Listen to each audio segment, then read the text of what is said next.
საღამომშვიდობისა მაესტროს ერთგული მაყურებლისთვის ეთერშია შოუ ბიზნესის და კულტურის სფეროში ერთ-ერთი ყველაზე საინფორმაციო და ანალიტიკური პროგრამა კვირის ინფორმატორი.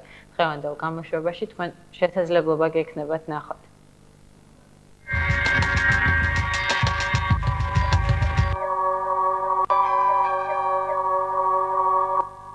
ალკოჰოლის, ნარკოტიკების თუ სხვა სტიმულატორების როლი შოუ ბიზნესში. ძვალი, თიელ, მემო და ქრისტინე სიმღერით ერთი და იგივე. სამამულო რეპის საზღვარგარეთ, ანუ ლექსენის და ბიგთიკოს მოგზაურობა საბერძნეთში. კულტურული და შოუ ბიზნესური მოვლენების კოლაჟი, კლიპების პრემიერები, სოფო ერგემლიძე სიმღერით ერთი სიზმარი. სტუდიაში სიმღერის ავტორი ლილიკო ნემსაძე და რეჟისორი ზაზა ორაშვილი. პრესის მიმოხილვა. მოწვეული სტუმრები, თეატრის რეჟისორები ლევან წულაძე და ოთარ ეკაძე. მოსკოვში მოღვაწე ქართველი მომღერლის მირანდა მირიანაშვილის ტელეპორტრეტი. ასევე ეკა კვალიაშვილი და მისი 2002 წელს დიდ საკონცერტო დარბაზში გამართული სოლო კონცერტი.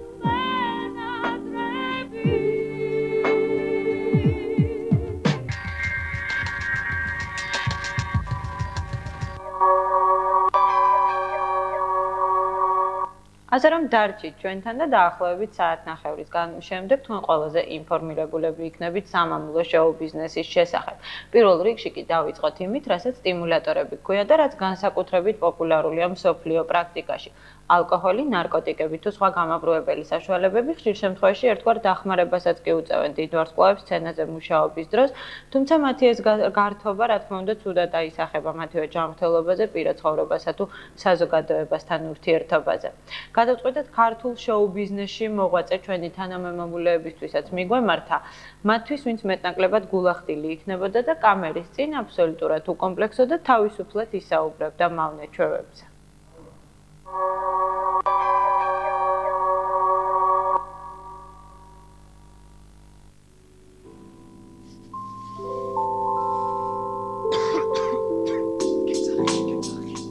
ის რომ სოფლიო შოუ ბიზნესი და ალკოჰოლი, ისე როგორც ნარკოტიკები და სხვა სტიმულატორები ერთმანეთისგან პრაქტიკულად განუყოფელია, ამის შესახებ დღეს ნამდვილად აღარავინ დაობს. თუმცა სამამულო შოუ ბიზნესის წარმომადგენლები მათი დასავლელი კერპების მსგავსად ამავე საშუალებებს სერიოზულ პრობლემებამდე, მით უმეტეს ლეტალურ შედეგებამდე საბედნიეროდ ჯერ არ მიუყვანია. თუმცა ამავე საშუალებებთან მსუბუქი თუ შედარებით სერიოზული კავშირი ქართველ ვარსკვლავებსაც როქვთ, ამას ისინი ნამდვილად არ მალავენ. რატო დასავლეთში გადამეტებული დოზების გამო ბევრ სერიოზული ჯარიმის გადახდა უწევს, საქართველოში მსგავსი შემთხვევები პრაქტიკულად არ ირიცხება.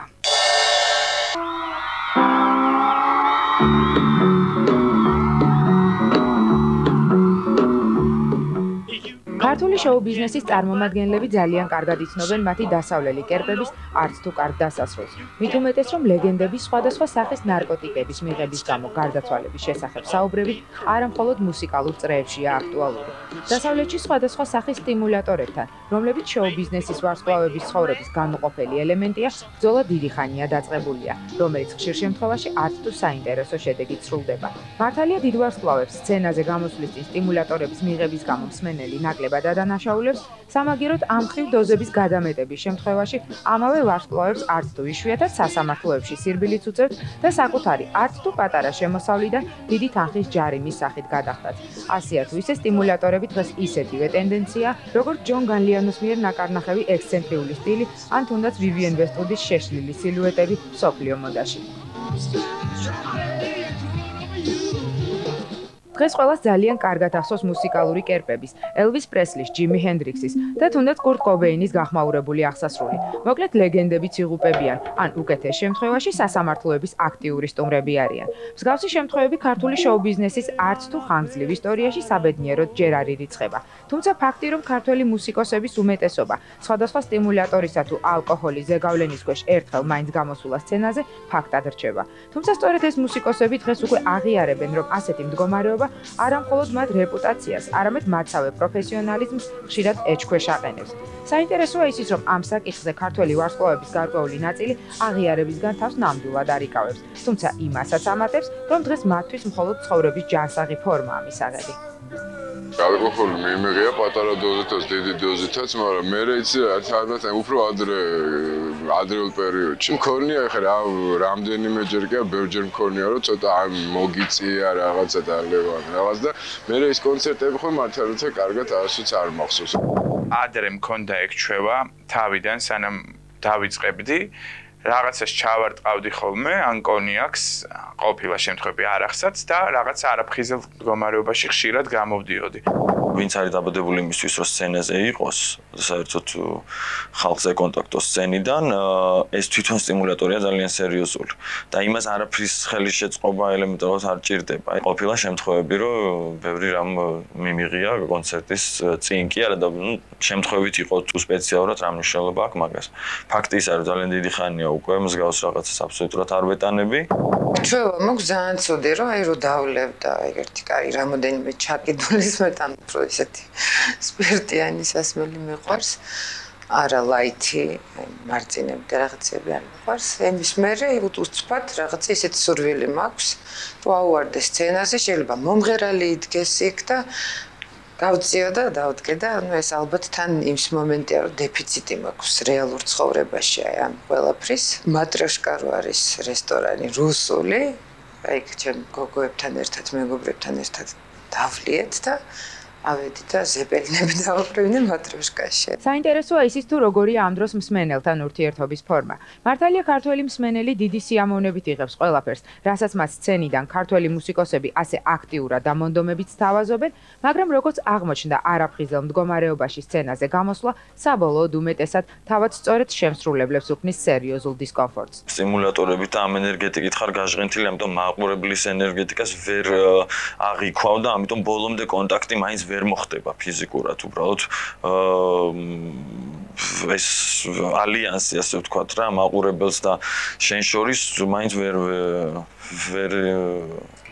ვერ შედგება ვერანაირად უფრო მეტის რაღაცა გინდება უფრო გულაჩუყებული ხარ უფრო მეტის თქმა გინდება რაც იმდენ არ არის ხოლმე საჭირო იმიტომ რომ ხიზლად უფრო ზუსტად გზნობა აუდიტორია ზუსტად იცი რა მოთხოვნა აქვს იმ წუთას აუდიტორიას და ადეკვატურ პასუხს გაცემ გესმის არაფხიზელი არაადეკვატური ხარ შეიძლება ძალიან უცებ მეგობრობა მოგინდეს ძალიან სიყვარულის ბუშტი გაგეშდეს და იმ წუთას ის აუდიტორია სულ არ არის იმ მდგომარეობაში ეს შენ გეჩვენება იმიტომ რომ არაფხიზელ მდგომარეობაში ხარ მომღერლისთვის არც თუ ისე სასურველი მომენტია დოპინგის გარეშე რო გადიხარ უფრო კარგია ყოველთვის უფრო ის არის უფრო დიდი პლუსია იმიტომ რომ პროფესიონალი თუ ხარ ნებისმიერ შემთხვევაში უნდა იმღერო და ჩვეულებრივად უფრო კონკრეტულად კი სცენაზე გამოსვლისას დაფიქსირებული თუ დაუფიქსირებელი შემთხვევები ასე გამოიყურება. ანუ ის, რაც თქვენ დღემდე ვერ შეამჩნიეთ, მაგრამ აშკარად კარგად იგრძნეს თავად მუსიკოსებმა. კულისებში ესე იგი დამხვდა ახალგაზრდა რომელსაც მე არ ვიცნობდი და ესე იგი მოუწიე რაღაცა ქიმიური ნივთიერება, აღარც მახსოვს რა და ესე იგი მიწევდა ესე იგი მუშაობდი ერთ-ერთ კლუბში და უნდა მემღერა 10 სიმღერა და ცოცხლად. და როდესაც გამოვედი სცენაზე, ესე იგი ფაქტიურად მოუწიეთ და გავედი გარეთ. თუმცა ეს არ იყო რაღაც, ეს იყო რაღაც ქიმიური და მივხვდი, რომ ძალიან გასული ვარ მომსახურებიდან და როდესაც ქვემოთ ხალხიც ეკავდა, ვფიქრობდი ჩემთვის რომ მღეროდი, რომ აი რა ბედნიერები ხართ, რომ თქვენ ახლა ჩემ მდგომარეობაში არ ახართ და გეცეკვებათ ახლა და მე სულ არ მემღერებოდა. კონცერტი იყო მარგარიტაზე მახსოვს, სადაც ცოტათი მთვრალი ვიყავი, მაგრამ იქ ისეთი სიტუაცია იყო, მე უკვე ვინაიდან რომ აი არ უნდა დამელია, მაგრამ ცოტა მეტი დავდე, ცოტა მეტი მომივიდა და უფრო მეტად ისეთი ის ქონდა დამოკიდებულება პუბლიკასთან რაღაც ეთყობა უფრო ფამილიარული და შეიძლებოდა რომ არ მქონოდა და მე მაინც ვინაიდან ერთ-ერთი სტიმულატორის ქვეშ ვიყავი კონცერტზე და ნუ ისე მეგონა რომ კარგად უკრავდი და ისე მეგონა რომ აი გამოსვლა მქონდა ამ დროს აბსოლუტურად ვიყავი გაღმა სადღაც. ყოფილა სიმღერასთან დაკავშირებითაც ერთ-ერთი სტიმულატორის ქვეშ მაგალითად დავიწყე სიმღერა და რატომღაც ისე კარგად მეგონა რომ კარგად უმღეროდი და კარგად ვასრულებდი ამ დროს სხვა ტონალობაში მიდიოდა ფონოგრამა და მე ვმღეროდი სხვა ტონალობაში. შემთხვევების უმეტესობა, როდესაც მუსიკოსი სტიმულატორებსა და ალკოჰოლს მიმართავს, ხშირად მათივე კერპების წაბაძვით ხდება. თუმცა ასეთი ფაქტები უმეტესად უფრო დასავლეთში შეინიშნება. ქართველები კი ამ ხრივ, ანუ ამავე მიზეზით ნაკლებად სწოდავენ, ან როგორც აღმოჩნდა, საერთოდ არ სწოდავენ. ჯიმი ჰენდრიქსი გეროინზე იჯდა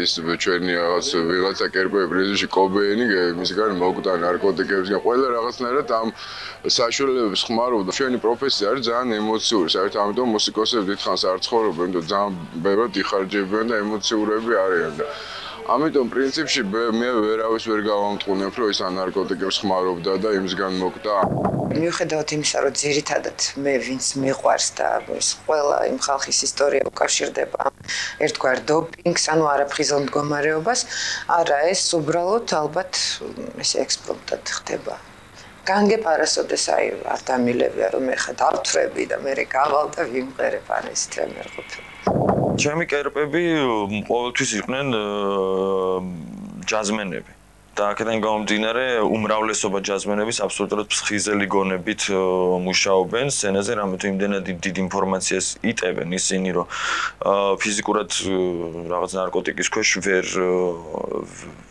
შეასრულებენ იმ მუსიკას რომელსაც აკეთებენ აქედან გამომდინარე ჩემი კერპები ისინი იყვნენ და ჩემი მიბაძვის მომენტი არავის მიმართ არ ყოფილა იმიტომ რომ ვიღაც დაუშვათ რაღაცას აკეთებს ვიღაც შემოქმედი და ის იმის მდგომარეობა მე იმის აურას მე იმის ენერგეტიკას იმ საშუალებებით რა საშუალებებითაც თვითონ აღწევს იმას მე ვერ მივდებ იმიტომ რომ ის არის და იმას სჭირდება ის იმ დოზით და მე ვარ მე და ამიტომ მე რაც მჭირდება მხოლოდ იქიდან გამომდინარე. კიდევ ერთი მნიშვნელოვანი დეტალი, მუსიკოსების უმეტესობა არამხოლოდ სცენაზე გვევლინება არც თუ ფხიზელ მდგომარეობაში, არამედ შემოქმედების პროცესშიც.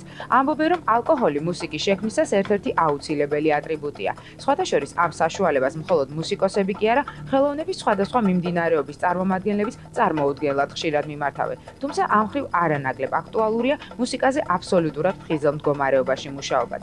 ჩემთვის ახლა სიგიჟეა რომ მე მუსიკა ვწერო, მთვრალო მაგათ ვებს ვერ დავწერ რა. ფხიზებ თვალო მოდიო წვევი და ვიძინებ და შეხო სადღაც ვარ მე ვერ ვაკეთებ ვერაფერს და ვისი ცხოვრების წესიც არის საერთოდ სმა ის რა თქმა უნდა მუშაობს ესეთ მდგომარეობაში. ხშირად არის როდესაც მე ვაკეთებ მუსიკას ძალიან ხშირად არაფხიზელი ვარ იმიტომ რომ რაღაცა უფრო შემოქმედებითი აზრები მომდის და მუსიკის კეთებაში ეს ძალიან მიწყობს ხელს. მოკლედ ქართული ესტრადა დღეს ცხოვრების ჯანსაღ სტილს ირჩევს. ყოველი შემთხვევისთვის ფორმალურად მაინც. ასეა თუ ისე ქართულ შოუ-ბიზნესში ამ მხრივ ნამდვილი სიმშვიდეა. ყოველგვარი ხმაურიანი კრიმინალური მიდრეკილებებისა და შემთხვევების გარეშე.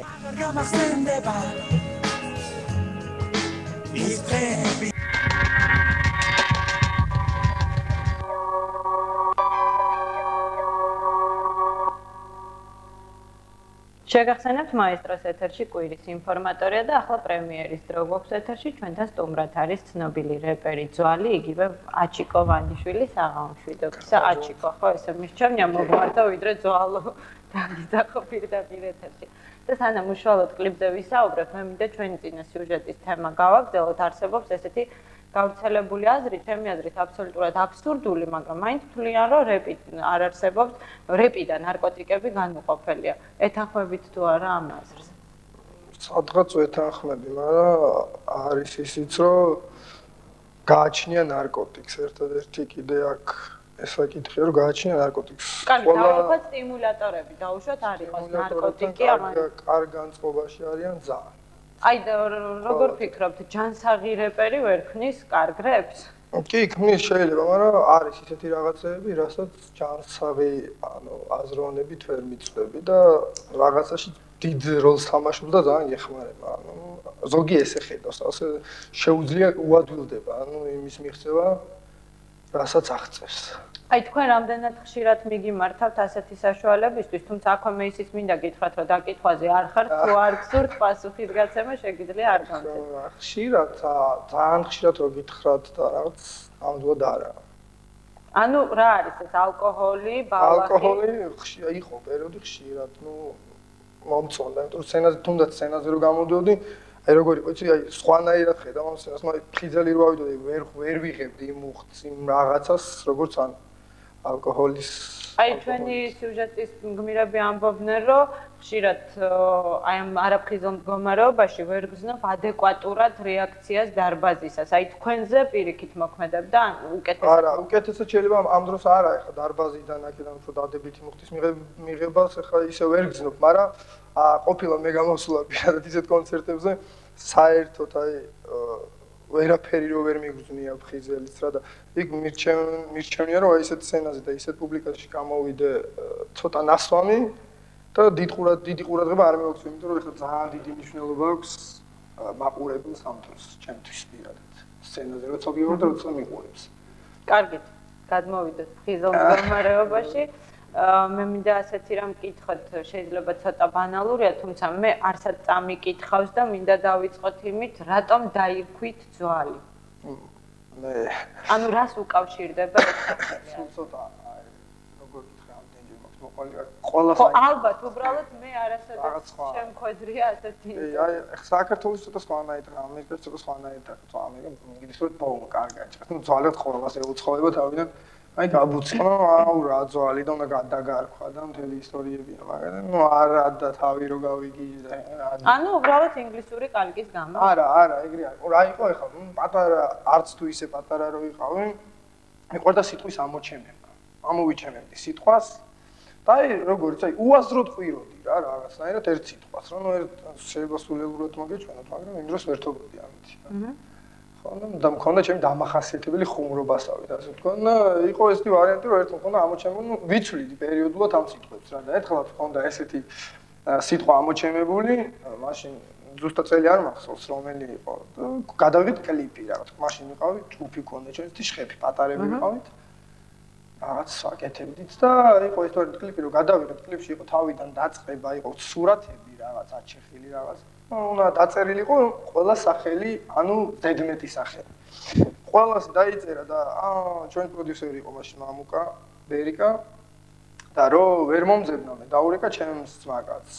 და ის ძალიან ვითომ ხუმარავს, ჯანგიძე გიორგი. ხო და ერთის რა დავწერო და უთხრა დაწერე ძვალიო. ნუ დაიწერა ძვალი, ისე ძვალი და ყველა ახალი გაცნობილი, მე ჩემ ყველა რო ძვალს მეძახდა უკვე კლიპიდან ნანახიდან. მე უკვე შემრჩა და მომწონდა მაშინ ის პერიოდი იყო იქ მომწონდა და რატომაც დამრჩა რა. აი ეს პატარა და არეული ისტორია. სახელები ძვალი და მემო საზოგადოებისთვის და მით უმეტეს მაესტროს მაყურებლებისთვის მეტნაკლებად ცნობილია, მაგრამ ვინ არის TL, როგორ იშიფრება ეს? TL არის TL-იც ცნობილია, მაგრამ უფრო ცოტა ვიწრო წრეშია TL. TL არის ლევანი ჭიჭუა, ჩვენი მეგობარი.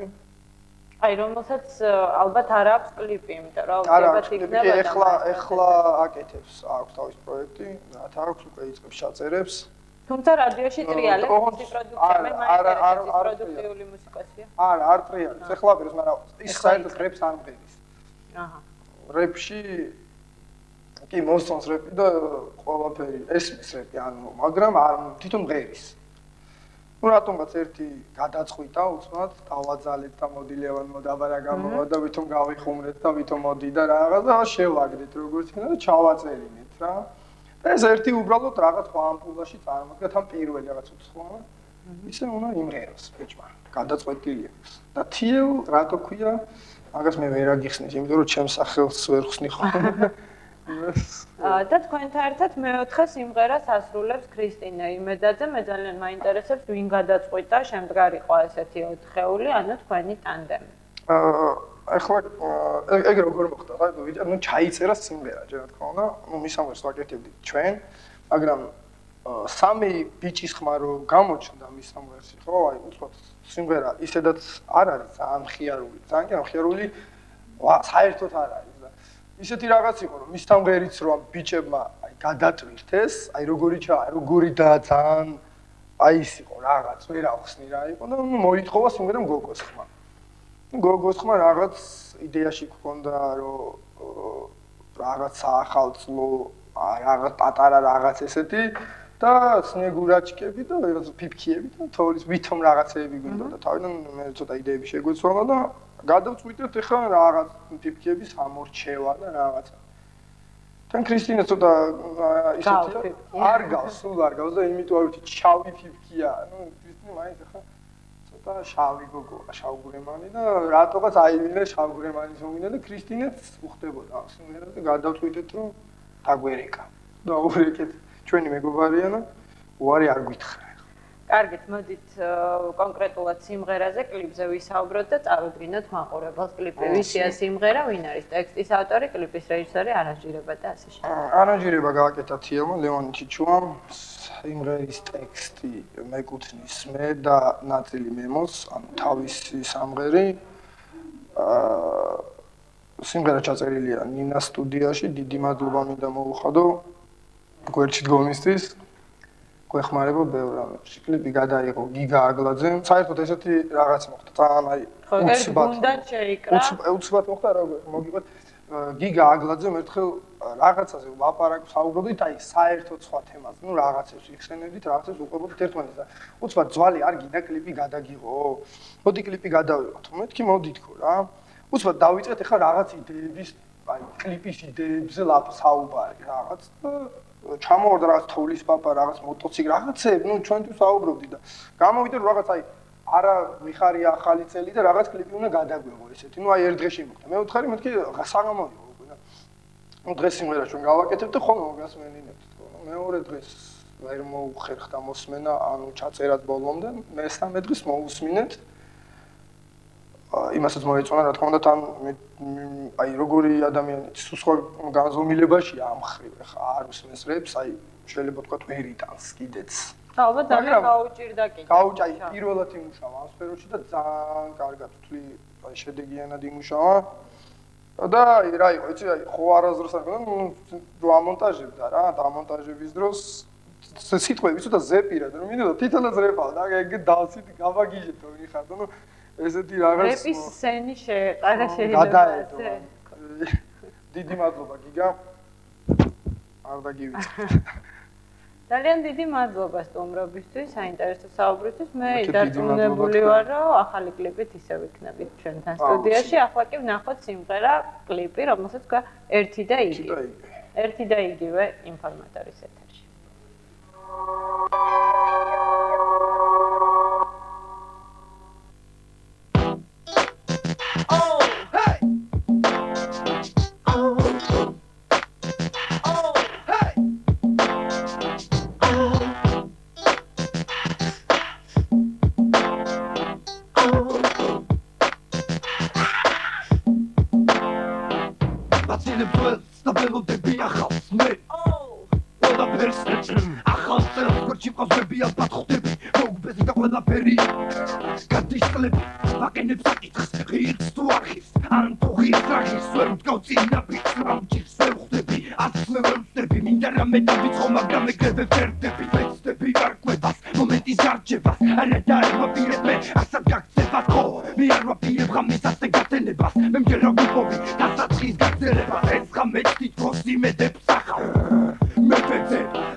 Meminte tre, mi corte terze, tanto a tic tac.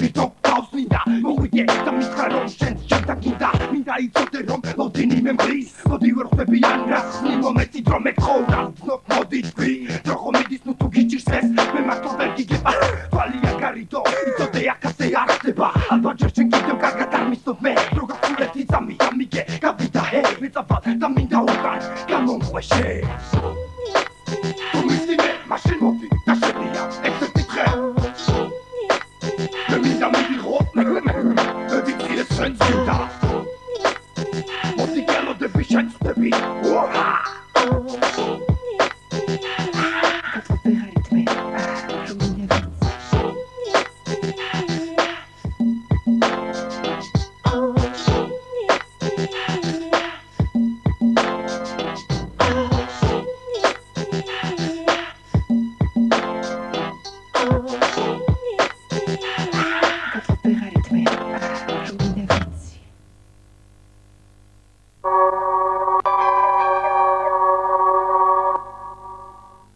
ვაგრძელებთ რეპის თემას.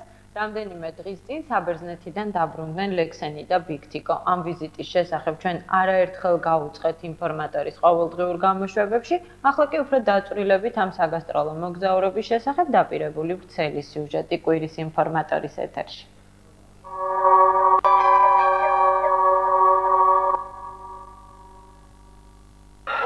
ქართულ მუსიკალურ სივრცეში გამოჩენისთანავე რეპერებმა ლექსენმა და ბიგთიკომ სმენელის ყურადღება მალევე მიიპყრეს და ქართულ ბაზარზე საკუთარი ადგილის დამკვიდრებას ადვილად შეძლეს. ამჯერად კი სამამულო გამოსვლებისა და მასშტაბური კონცერტების შემდეგ ორივე რეპერზე მოთხოვნა საქართველოს საზღვრებს გარეთაც გაჩნდა. კერძოდ კი საბერძნეთში, სადაც საშობაოდ ლექსენმა და ბიგთიკომ კონცერტი არა მხოლოდ ქართული სათვისტომოს წარმომადგენლებისთვის, არამედ ბერძენი მსმენელისთვისაც ჩაატარეს.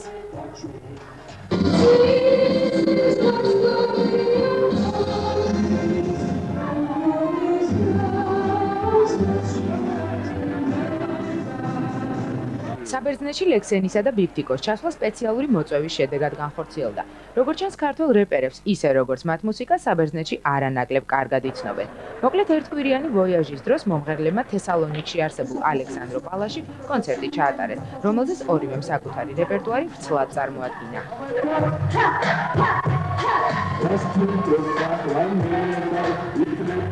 ძალიან წარმატებული კონცერტი იყო.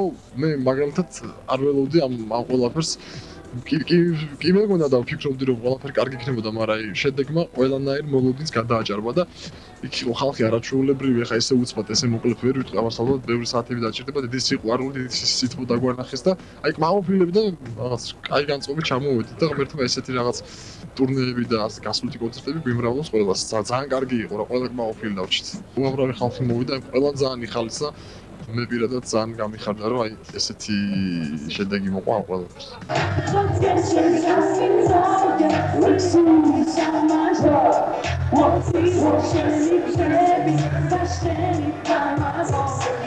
გარდა კონცერტისა, ლექსენმა და ბიგთიკომ საბერძნეთში კულტურული გასეირნებაც მოახერხეს და ისტორიული ძეგლების დათვალიერებაც. რაც ყველაზე მნიშვნელოვანია, საბერძნეთში ვოიაჟი ყველაზე მეტად იმით იყო საინტერესო, რომ ამავე ქვეყნის წარმომადგენლებთან ერთად ორივე რეპერთან დაკავშირებული სამომავლო გეგმებიც დაისახა, რომლებიც უფრო დეტალურად უახლოეს მომავალში გახდება ცნობილი. ჩვენ ვიყავით კერძოდ ქალაქ სალონიკში, მიწვეულები ვიყავით ქართული სათვისტომოს მიერ და რა ვიცი, კონცერტი ჰქონდა ალექსანდრო პალასზე, ესე ქვია, ძალიან წარმატებით ჩატარდა, კმაყოფილები დარჩნენ, ჩვენც ძალიან კარგად დავხვდნენ და ცრემლებით დავტოვეთ საბერძნეთი. ლექსენი და ბიგთიკო თბილისში რამდენიმე დღის წინ დაბრუნდნენ. პირველი გასტროლის შემდეგ, როგორც გაირკვა, ორივე რეპერი საქართველოში ისევ აქტიურად გააგრძელებს მუშაობას და მალე სამამულო ბაზარზე მათი ახალი ალბომებიც გამოჩნდება.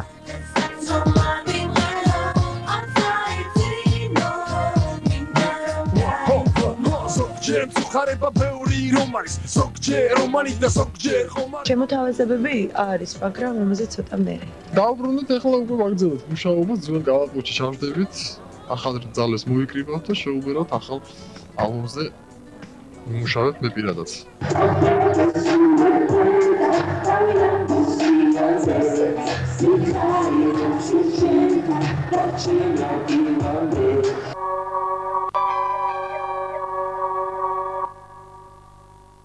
ასე რომ ჩვენ ვლოცავთ ლექსენს და ბიგ თიკოს ევროპულ სივრცეში ფანჯრის გაჭრას და ვიმედოვნებთ, რომ მალე ჰიპ-ჰოპის ჟანრში მომუშავე სხვა ქართველებსაც ექნებათ ასეთივე საინტერესო გასვლების საზღვარგარეთ.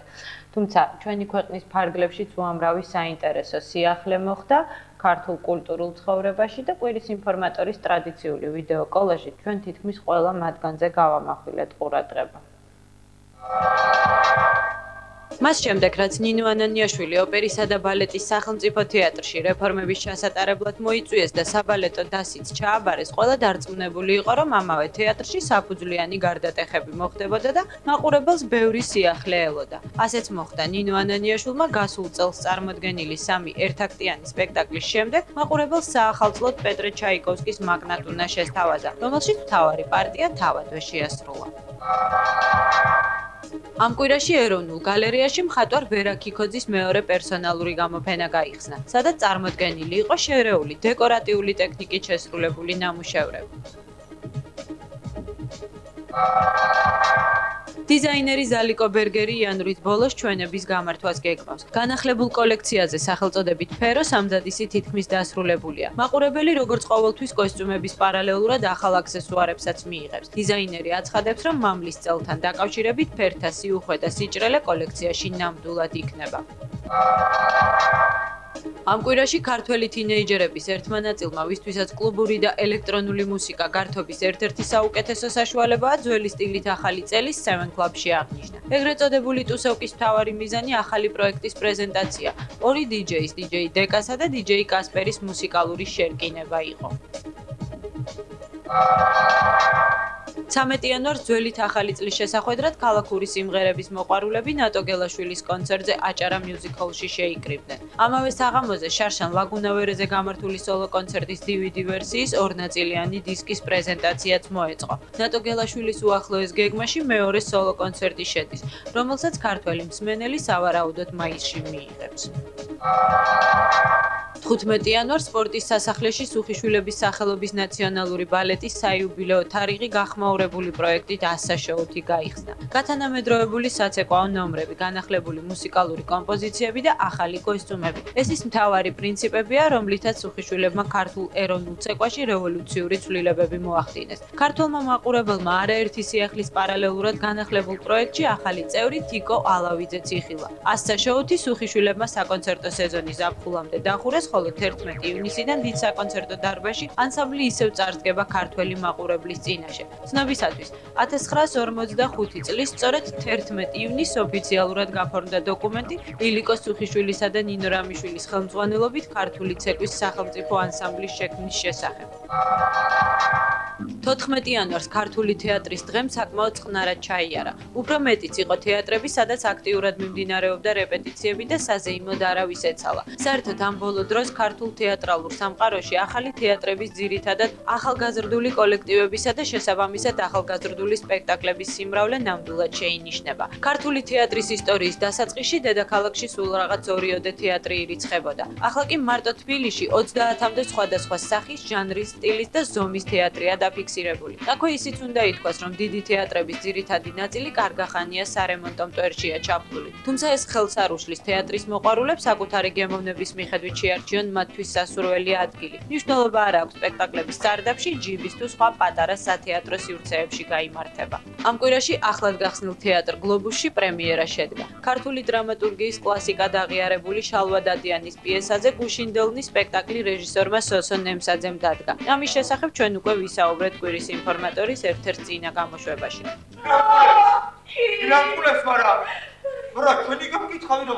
თბილისში ერთ-ერთ საოცნებო ადგილას ფიქრის გორაზე არსებული ერთი მსახიობის თეატრი, რომელიც ქალბატონი ვერიკო ანჯაფარიძის სახელს ატარებს, დიდი ხანია მონოსპექტაკლების გარდა სხვადასხვა სახის საღამოებს მასპინძლობს. მისი დიასახლისის სოფიკო ჭიაურელის მოწვევით აქ არა მხოლოდ თეატრალები იკრიბებიან. ამ კვირაში მისი სტუმარი მუსიკოსი დინი ვირსალაძე იყო.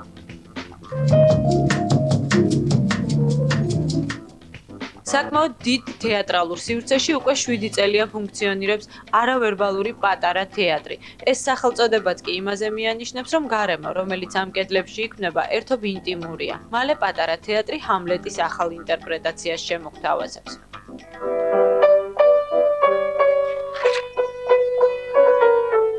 ამ კვირაში ძველით ახალი წელი 3 თვის წინ შექმნილმა თეატრმა ნაბადმა იმ ადამიანებთან ერთად აღნიშნა, ვისთვისაც ამ თეატრის საქმიანობის და რეპერტუარის გაშუქება პროფესიულ მოვალეობას წარმოადგენდა. მოკლედ თეატრში სპეციალურად ჟურნალისტებისთვის 14 იანვარს საღამო მოეწყო სახელწოდებით მედია მეგობრები ნაბადში.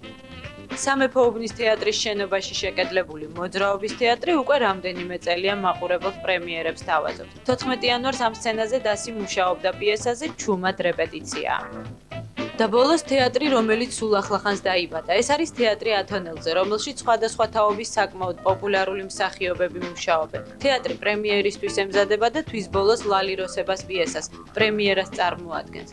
მოკლედ 1850 წლის შემდეგ, იმ დროიდან, როცა ქართველმა საზოგადოებამ პირველი სპექტაკლი ერისთავის გაყრა მიიღო და ეს დღე მაშინვე იქნა აღიარებული ქართული თეატრის დღედ, დღეისათვის თანამედროვე თეატრალური ცხოვრების ერთი პატარა ნაწილი საკმაოდ პროგრესულად გამოიყურება.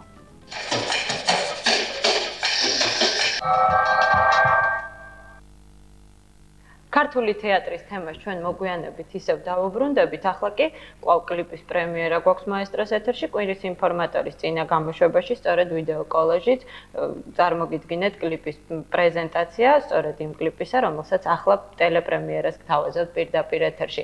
მოკლედ ქართულ შოუ-ბიზნესში გაჩნდა ახალი სახელი და გვარი სოფო ერგემლიძე და დღეს ჩვენთან სტუდიაში არიან ამ სიმღერის ავტორი ლილიკო ნემსაძე და კლიპმეიკერი ზაზა ორაშვილი. საღამომშვიდობისას. პირველ რიგში მე დავიწყებ ძალიან ლოგიკურად, ლილიკო, ვინ არის სოფო ერგემლიძე, საიდან მოვიდა და რამდენად სერიოზულია მისი ნაბიჯები ქართულ შოუ-ბიზნესში? სოფო ახალგაზრდა გოგონაა, შემსრულებელი, რომელიც ბავშვობიდან მღეროდა ანსამბლ მზიურში. შემდეგ მეცადინეობდა რუსიკო ბახტაძესთან ვოკალში. და რამდენიმე სიმღერა აქვს სოფოს ჩაწერილი, მართალია მცირე რაოდენობით, მაგრამ რა ვიცი, აი თუ ექნება საშუალება კიდევ, მე მგონი გადაიღებს კლიპსაც და აუცილებლად მე მაგათაც ძალიან დიდი სურვილი მაქვს, რომ იმღეროს, იმიტომ რომ შესაძლებლობა კი ძალიან მისი ვოკალური მონაცემები მომწონს, ვიზუალურად კარგი გოგონაა ძალიან და რა ვიცი, მე მგონია რომ სოფო აუცილებლად თქვა დაიმკვიდრებს სახელს. ხო, რაც შეეხება სერიოზულობას, იმიტომ გეკითხებით, რომ ასე ხდება, იწყებენ, იღებენ ერთ კლიპს, შემდეგ ეს კლიპი იდება თარაზე, ნუ დატრიალდება შეიძლება, მაგრამ შემდეგ ჩერდებიან. აი, პროგნოზი როგორია თქვენი? გააგრძელებს სოფო მუშაობას? კი, მე მგონი უნდა გააგრძელოს და საწყის ეტაპზე თქვენთან თანამშრომლობა ხო არ ნიშნავს იმას, რომ სოფო ამის შემდეგ ყოველთვის თქვენ სიმღერებს, ანუ ჟარგონი რო ვიხმაროთ, ხო არ დაავერგოვკებთ მას? არა, მე ვიტყვი იმას, რომ ახლა ცოტა შინაურულად დავაკონკრეტებ, სოფო არის ჩემი მეგობარი უახლოესი და იმ ზოგჯერ მას აი ჩემი უმცროსი დასავით არის და რა ვიცი, ყველანაირად ამ ხრივ ხა თუ ექნება სურვილი აუცილებლად სხვა ავტორების სიმღერას უნდა ჩაწეროს, მაგრამ როცა მომდება ჩემი სიმღერა, მე გვერდით ვეყოლები და დავეხმარები როგორც შემიძლია. ზაზა, რამდენად ადვილი იყო თქვენთვის მასთან მუშაობა? ხა ლილიკოს სიმღერაზე პირველად არ მუშაობთ, რა თქმა უნდა, მაგრამ სოფო აბსოლუტურად უცხო მომღერალი იყო ალბათ თქვენთვის. რამდენად მარტივია აი ამ დროს მუშაობა? იცით რა, მე ბევრჯერ აღნიშნავს, რომ ახალ ბედა მომღერალი თუ გამოცდილი და პროფესიონალი და დიდი ხანია დგას სცენარზე, პრაქტიკულად ძნელი მუშაობა არავისთან არ არის. მართალი გითხრათ, როცა ახალი არის ადამიანი, პოტენციურად ნამდვილად არ იცი რაზე არის შემსრულებელი. აი სწორედ ეს მაინტერესებს, არ იცი რას გააკეთებს, ხო? და მე თვითონ სოფოსაც უთხარი გამომდინარე იქიდან, რომ მე კარგად არ ვიცნობდი მის პიროვნებას, შედარებით ოდნავ გამიჭირდა პირველ დღეს, ანუ მეგონა რომ ვერ აკეთებდა სოფო იმას, რისი პოტენციალიც ჰქონდა, ხოლო მეორე და მესამე დღეს, როგორც ითქვა, ვილაჟლეს ბოლომდე, ხო? როგორც ვიცი, მსმენია ძალიან ხშირად, რომ თქვენ საკმაოდ პრეტენზიული რეჟისორი ხართ იმ თვალსაზრისით, რომ ყველანაირ სიმღერაზე არ თანხდებით მუშაობას. ამ შემთხვევაში ძალიან დიდი ჩხუბი გქონდა თავიდან მე და ზაზა მეგობრები ვართ, ნუ ეს რა თქმა უნდა ჩხუბი ბრჭყალებში. მიუტანეთ სხვა სიმღერა, რომელიც სოფომ ჩაწერა 3 წლის წინ, 4 წლის წინ ჩემი სიმღერა და რა ვიცი, სხვათა შორის რადიოში სადაც მივიტანეთ ეს სიმღერა, ნუ ძალიან მოწონდათ ყველას, სოფოც ძალიან კარგად ასრულებდა ამ სიმღერას და უფრო გახდა ასე ვთქვათ ჰიტი ოღონდ მარტო რადიოს საშუალებით, იმიტომ რომ არანაირი ვიდეო ვერსია არ არსებობდა ამ სიმღერაზე. ნუ მივიტანეთ ზაზასთან, რა თქმა უნდა, ზაზამ ეს სიმღერა იცოდა. გამიპროტესტა, რომ ეს არის ძველი სიმღერა და მე ამაზე კლიპს არ გადავიღებ, ну ძალიან დიდი ჩხუბია თქვა. მე მგონი ცოტაც მეწყინა ზაზა. თუ არა. შენ ხო ეგრე იცი ზოგჯერ წინ. ცოტა ხანი გავიბუტე. მაგრამ მე მივხვდი რომ ზაზა მართალი იყო აბსოლუტურად, იმიტომ რომ მართლა ძველი სიმღერა იყო და რაღაცა არაფერს არ მოგცემდა იმაზე კლიპის გადაღება. თქვენ პირველი არ ახართ, ვინც მე ამას მეუბნება. მე მსმენია ხშირად, რომ ზაზა ყოველთვის არ არის თანახმა გადაიღოს კონკრეტულ შემოთავაზებაზე კლიპი. მე მაინტერესებს რატომ არის რომ ყოველთვის მუზები არ წყალობენ? არა, მე იცით რა არის, რეჟისორი ამ შემთხვევაში გამოდის არა მარტო საკუთარი პროდუქტის შემქმნელი ადამიანი, არამედ რეჟისორი არის ვალდებული, ასე ვთქვათ, რეკლამირების ფუნქცია გაუწიოს იმ კონკრეტულ მომღერალს, სიმღერას და თუნდაც კომპოზიტორს. როცა მე ვხვდები, რომ აი ამ სიმღერით, ამ ეტაპზე, აი ამ პერიოდში საქართველოში პრომოუშენი ვერ გაკეთდება ვერც კომპოზიტორს, ვერც მომღერალს, მე შემიძლია კეთილად ურჩიო, რომ არ გირჩევ ამ სიმღერაზე კლიპის გადაღებას, ხო? მაშინ დათურის სამსახური კეთილად ურჩიოთ არის ერთი, მაგრამ თუ მომღერალი მაინც მომღერალი აბსოლუტურად ამტკიცებს, რომ ჭირდება აი ამ სიმღერაზე კლიპი, ამ შემთხვევაში რა შეიძლება? მაშინ ალტერნატივა აქვს მომღერალს მიმართოს საკმაოდ ბევრი რეჟისორები არიან დღეს. აი როგორ ხდება თქვენ შემთხვევაში, მაინტერესებს. აი თქვენც ასევე მნიშვნელობა აქვს თქვენთვისაც ვინ არის ეს მომღერალი და რა ვოკალური მონაცემები აქვს მას? კი, აუცილებლად კი. აი დავუშვათ მე არა ვარ მომღერალი, არც რაღაც განსაკუთრებული ვოკალური მონაცემებით გამოვირჩევ, მოვედი თქვენთან ვიხდი საჭირო თანხას იმისთვის, რომ ვიმღერო თქვენი სიმღერა, მე მოვდივარ თქვენთან ვიხდი საჭირო თანხას, რომ გამიკეთოთ კლიპი. არც თქვენ მოგწევთ როგორც ვოკალისტი და არც თქვენ მოგწონთ ის სიმღერა, რომელიც მე ლილიკო მომცა. აი ამ შემთხვევაში რა ვქნა? მე მინდა ლილიკო ნემსაძის სიმღერა და მინდა ზაზა ორაშვილის კლიპი. მე ამაში ფულს ვიხდი. მე ვფიქრობ, რომ ყველაფერი ჯერ ესეთი ეს მფრინავი ფრაზა, რომ ყველაფერი არ განსაზღვრავს ფული. არა, გასაგებია, მაგრამ თქვენთვის ეს ძალიან მომგებიანი წინადადება, რატო ღელავთ ჩემზე? ნუ მე კონკრეტულ შემთხვევაში ვიძახი უარს, თუ არ მომწონს შესრულება, არ მომწონს სიმღერა, არ მომწონს არანჟირება და საერთოდ სიმღერა ძალიან შორს არის იქიდან, რაც ჩემი გემოვნება შექვემდებარება. მე შეიძლება არ მომწონდეს სიმღერა, მე ჩემ ასე ვთქვათ, გამოვლილ გზაზე ყოფილა შემთხვევა, როცა მე არ მომწონს სიმღერა, მაგრამ იმასაც ვხვდები, რომ მე თუ გადავიღე ამ სიმღერაზე კლიპი, ანუ მე როცა ვიღებ კლიპს, მე პოტენციალურად ვიცი, რომ ამაზე გავაკეთებ კარგ კლიპს თუ არ გავაკეთებ. აი გამომდინარე იქიდან, რომ მე ვიცი, რომ ამ სიმღერაზე შემიძლია კარგი კლიპი გავაკეთო და ეს სიმღერა და ეს მომღერალი კონკრეტული გახიტდეს, ამ შემთხვევაში მე ვკიდებ ხელს. სხვა საწინააღმდეგო შემთხვევაში მე ანუ თუ ვიცით, რომ არ გამოვა, უბრალოდ ხელს არ აწევთ ალბათ. და თქვენ თვითონაც იცით, ეს ძალიან რამოდენიმე შემთხვევა იყო ქართულ. არა, ჩვენთვისაც საპასუხისმგებლობა, როცა მომღერლისთვის არის პირველი ვიდეო, ამ შემთხვევაში რაღაცა ცოტა მეც ისე აი ძალიან პასუხისმგებლობით ვეპყრობი, რომ მინდა რომ ბოლომდე გამოვიდეს ნამუშევარი სრულყოფილი, რომ რაღაც არ იყოს, რომ იქ ვიღაცამ რაღაც არ თქვას, რომ აი ეს კი კარგია, მაგრამ ეს რო ასე ყოფილიყო და ამიტომ თუმცა მე და ზაზას ახლა ჩვენ შემოქმედებაზე მინდა აღნიშნო, ეს არის ჩვენი მერვე საერთოდ სწორედ ეს გქონდა შემდეგი შეკითხვა. ანუ თქვენ ურჩევთ იმ მომღერლებს, რომლებიც თქვენ სიმღერებს ასრულებენ, წავიდნენ ზაზასთან, თუ ისინი თავისით აკეთებენ ამარჩევნებს, უკვე იციან, რომ აი ლილიკო სიმღერა აუცილებლად უნდა გავაქანოთ ზაზასთან. შეიძლება 1-2-3 იყო ისე, რომელიც დაემთხვა და მე უკვე ჩვენ ხო, ნუ ასეც ხდება, ესეც ხდება. მე კიდე ერთი რაღაცის თქვა შემიძლია, რომ ნუ ჯერ დავიწყებ იქიდან, რომ ლილიკო არის ძალიან ნიჭიერი კომპოზიტორი და ნიჭიერი ადამიანი. არსებობს ძალიან კარგი კომპოზიტორები, პლუს კიდე ლილიკოს გარდა თბილისშიც, ხო? აი, იმაზე თქვენ რო ამბობთ, ბაკარო, რის გადაღება შეიძლება, რის გადაღება სასრული. მე აი ერთი რაღაცის კონსტატაცია მინდა შენთან რომ აღვნიშნო ასეთი რაღაცა, რომ ცოტა ოდნავ შორიდან დავიწყებ, მებოდის მოვიდი, რომ ცოტა პატარა დროს იმას ვიზა, ხო? იყო პერიოდი საქართველოში, როცა აქტუალური და პოპულარული იყო გარკვეული ჟანრის სიმღერები. ანუ ჩვენც ყველამ ვიცით, რომ ერთი წლის წინ მოხდა საქართველოში ახალი რაღაცა სოციალური ეკონომიური მდგომარეობა შეიცვალა. აქედან გამომდინარე, გამორიცხული არის, რომ არ მოხდეს რაღაცა თუნდაც შოუ ბიზნესი იქნება თუ მუსიკალური სამყარო, რაღაცა კონკრეტიკის აქტუალიზაცია. თუნდაც თუ გინდა დავატყვათ იდეოლოგიზაცია. აი თვითონ მე ამ კლიპსაც დავკავშირე, როცა ლილიკო მოვიდა გარკვეული სიმღერით, ხო მე ლირიკოს იმიტომ კი არ უთხარი რომ მარტო მომგებიანი არ იქნებოდა სოფოსთვის ეს კონკრეტული კლიპის გადაღება.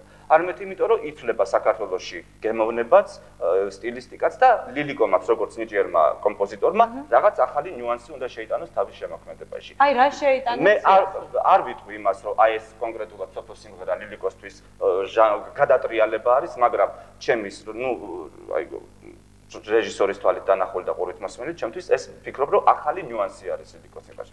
კიდე მინდა ვთქვა ასეთი რაღაცა რომ ერთი წუთი გაგაწყვეტინოთ. აი მე ორივესგან მაინტერესებს ასეთი კითხვა. აი რა არის ეს სიახლე, რაზე ზაზა საუბრობდა? რა სიახლე შეიტანა? აი რა არის ის მარცვალი ლირიკოსი შეტანილი ამ სიმღერაში და რა შეიტანეთ თქვენ, იმიტომ რომ ეს თქვენი ხელწერა ჩვენ ასეთ კლიპებს მანამდეც ვიცნობდით თქვენსაც, ანუ ძალიან ლამაზი კადრები, ძალიან ლამაზი ფერები, მაგრამ აი რა შეცვალეთ? აი ეს მაინტერესებს. ლირიკო ხო, ეცინაც მე ვერ ხვდები რა შეცვალეს. მე ვფიქრობ რომ ამ კონკრეტულ სიმღერაში, ასე ვთქვათ, მიდგომა სიმღერისადმი არის ლირიკოსის შესრულება და თუნდაც არანჟირების ნიუანსები არის განსხვავებული, რაც არ ქონდა ლირიკოს სხვა სიმღერებს. ეხლა რა შევცვალე მე? რასაკვირველია რეჟისორისთვის ყოველთვის ამომავალი წერტილი არის აუდიო მხარე, ანუ კომპოზიტორისა და ლექსის ავტორის მიერ დაწერილი სიმღერა და შემსრულებლის მიერ შესრულებული სიმღერა, აი ეს არის ამოსავალი რეჟისორის. რასაკვირველია, სიმღერა კარნახობს უკვე რეჟისორს ვიზუალურ მხარეს. პლუს მონტაჟი. მე ვფიქრობ, რომ აი თუნდაც ჩემთვის, რაც მე რა ხერხითაც დავამონტაჟე ეს კლიპი, არის განსხვავებული. მაგრამ მე ამის თქმა არ მინდოდა, მე კონკრეტულად ჩემზე არ იყო ლაპარაკი. მე რისი თქმა, ხო, ბაკა, რისი თქმა მინდა, რომ დავაკონკრეტეთ, რომ რაღაცა და რაღაცა იცვლება იდეოლოგიზაცია და ისიც ვიცით, რომ საქართველოს ბევრი რაღაცაა გადასალახი, ხო? და მის აკვია მოსახლეობას, ხო? არის გარკვეული სიძნელეები და ეს უნდა გადავალახოთ. ხო, აი სადამდე მივდივარ. როცა არის სიძნელის გადალახვა შეუძლია მხოლოდ ძლიერ ადამიანს.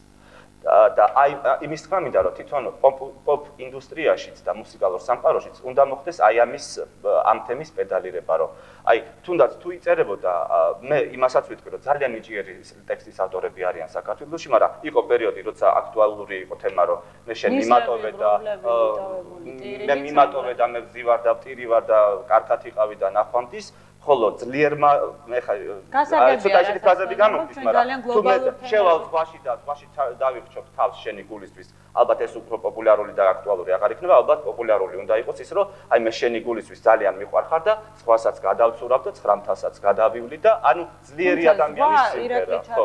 ჯერ კიდევ 10 წლის წინ გადაცურა, დღესაც ახალი ჰიპ-ჰოპის წარმომადგენლები ძირითადად ცურავენ და ფრენენ და არ ვიცი რა საკეთებენ, მე მაინტერესებს თქვენი აზრი. აი ის ჟანრი, რომელშიც თქვენ მუშაობთ, ანუ soul-ი, რამდენად იტევს აი ამ სიძლიერეს, რაზეც თქვენ მელაპარაკებთ? ლილიკო, შენ soul-ში მუშაობ? არა. აბა რა ქვია იმ ჟანრს, რაზეც თქვენ მუშაობთ? სხვადასხვა. მე არ მუშაობ მარტო soul-ში. აი შეგიძლიათ არის რომანსი, არის ქართული ტრადიციული სიმღერა, რომელიც ჩემ შემოქმედებაში უფრო მეტია. ქართული ტრადიციული სიმღერა თავისთავად არის უკვე რუსული რომანსიდან გადმოტანილი. რომელსაც ასრულებენ ანსამბლი უნივერსიტეტი და ანსამბლი ფესვები, რომელიც აბსოლუტურად არ ჯდება იმაში, რასაც ვთქვათ მე სხვა კუთხიდან ჩანს ჩემი შემოქმედება, ხო, ეს არის განსხვავებული ქართული სიმღერა, რომელიც რაღაც ნაწილი ფოლკლორზეა დაფუძნებული. ამის გარდა არის რომანსი, რომელსაც მართლა ძალიან ბევრი მაქვს და არის კიდე, ქართული soul-ი, ასე ვთქვათ, ხო? ესე აი, სწორედ ამას ვამბობ. კარგით, ფოლკი გასაგებია, დავანებოთ თავი და არის soul-ი და არის რომანსი, ორივე ძალიან სუსტი და ძალიან ტირილი. ანუ ძალიან მარტივი ენით რო ვთქვათ, არ არის ძალა, სიძლიერე არ არის ის, რასაც ზაზა ლაპარაკობს, რაზეც ზაზა. ამ დროს ძალიან დიდი სიძლიერეა, ბაკა. რაში? აი რომანსში. არა, იცით რა, მე იმის თქმა არ მინდა, რომ ალბათ რომანსში რა საკვირველია, რომანსი არის რომანსი და რომანს არ ეხება ის ასპექტი, რასაც მე ხალ ლაპარაკობ. რასაკვირველია, რამოდენიმე ჟანრი არსებობს მუსიკალური, ხო, რომელშიც მოღვაწეობენ ძალიან ნიჭიერი კომპოზიტორების და მომღერლებიც. მე იმის თქმაც მინდა, რომ მართლა ძალიან ნიჭიერი მომღერლები არიან დღესდღეობით, მეტრები საქართველოში, რომელიც სხვადასხვა ჟანრში მოღვაწეობენ, ხო, მუსიკალურ ჟანრში. მე იმის თქმა მინდა, რომ ყველა შეიძლება გააგრძელოს იმ სფეროში მოღვაწეობა, რომელშიც ასე ვთქვათ, რის ნიჭიც აქვს, მაგრამ ეს ალბათ ეხება რაზეც ვლაპარაკობთ, უფრო ახალბედა მომღერლებს. არ არის აუცილებელი ვიღაცამ ახალბედა მომღერალმა მიბაძოს 12 მეტრებს, არამედ შეუძლია აი თუნდაც ის რა სიძლიერეზეც ვლაპარაკობთ და რა აქტუალიზაციაზეც, აი იმ ჟანრში მიმართოს თავისი მისწრაფებები. ჩვენ ძალიან სერიოზული აი ეს მინდოდა მე თქვა ჩვენ ძალიან საინტერესო დიალოგი გამოგვიდა ამაზე შეგვიძლია ძალიან ბევრი ვისაუბრო და ჩვენ დავივიწყეთ ის რომ სოფოს კლიპი უნდა დავარგინოთ. ამის შესახებ მე აუცილებლად კიდე მოგვიწევთ უფრო დაწვრილებით და უფრო ცლად შეგვიძლია ამ თემაზე ვისაუბროთ და შეგვიძლია ოპონენტებიც დავისვათ სტუდიაში. და შემოქმედებით ჯგუფზე რო ვარ თქვა, იმიტომ რომ არ არის მარტო საზა და მე არ ვარ ამ შემთხვევაში. ტექსტის ავტორია ირინა სანიკიძე, არანჟირება ეკუთვნის ბორიკო შხიანს და რა ვიცი, მე ძალიან მომწონს, ძალიან მიყვარს ბორიკო და ხათაშორის ძალიან კარგი ნამუშევარი გამოვიდა. კიდე, ირინა სანიკიძე ახსენე, ნიჭიერი ტექსტი. ჩაწერილია სამ სტუდიაში. მაშინ მე რამოდენიმე ადამიანს დავასახელებ ჩემი შემოქმედებით ჯგუფიდან. ეს არის ოპერატორი ნიკა ორაშვილი და გოგა მამასახლისი. ეს არის მემონტაჟე მიშა ივანიშვილი და დირექტორი როგორც ყოველთვის თამას ორაშვილი. და ბევრი ის ადამიანი, ვინც კიდე აი გადაღების პროცესში გვიდგა მხარში. და პლუს კიდე სოფოს მინდა უთხრა მადლობა, რომ აი ამდენს გაუძლო და აქ მაყურებელი ნახავს, რომ ზაფხულის სცენებიც არის გადაღებული ამ კლიპში და მინდა უთხრა, რომ ეს ყველაფერი გადაღებული არის აი 1 თვის წინ დეკემბრი. და სოფოს საზას იყო, მინდა აღნიშნე, რომ გაუცებული ყავს სოფოს, ასე ვთქვათ, მსახიობურ ნიჭზე, ხო? ნიჭიერი გოგო არის სოფონამდე. ძალიან დიდი მადლობა, მართლა ძალიან საინტერესო და მე მგონი კონსტრუქციული შეხვედრა გამოგვივიდა, ამაზე ფიქრი გავაგრძელოთ. ახლა კი მოდით ერთად ნახოთ ის სიმღერა, რომელზეც ამდენი ვისაუბრეთ, ერთი სიზმარი, ასე ვქვია იმ კლიპს, რომელიც დღეს ლილიკომ და ზაზამ მოგვიტანეს და მე მინდა სოფოს დაულოცოთ გზა, ძალიან რთულ გზას დაადგა და იმედი ვიქონიათ, რომ გაუმართ. და ძალიან დიდი სურვილი მაქვს, მაგრამ მომავალში აუცილებლად კიდევ ეს ერთი და სხვა მრავალი ეს დავთავაზოთ. დიდი მადლობა. ნახოთ კლიპი.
მოკლედ დღეს წარმოდგენილი ორივე ვიდეოკლიპი ხვალ დილიდანვე შევა მაესტროს როტაციაში და ქართულ ჟურნალისტებსაც ახალი თემები გაუჩნდებათ დასამუშავებლად, მაგრამ მოდით მანამდე იმ თემებს მივხედოთ, რასაც ისინი გასული კვირის განმავლობაში დიდი რუდუნებით ამუშავებდნენ.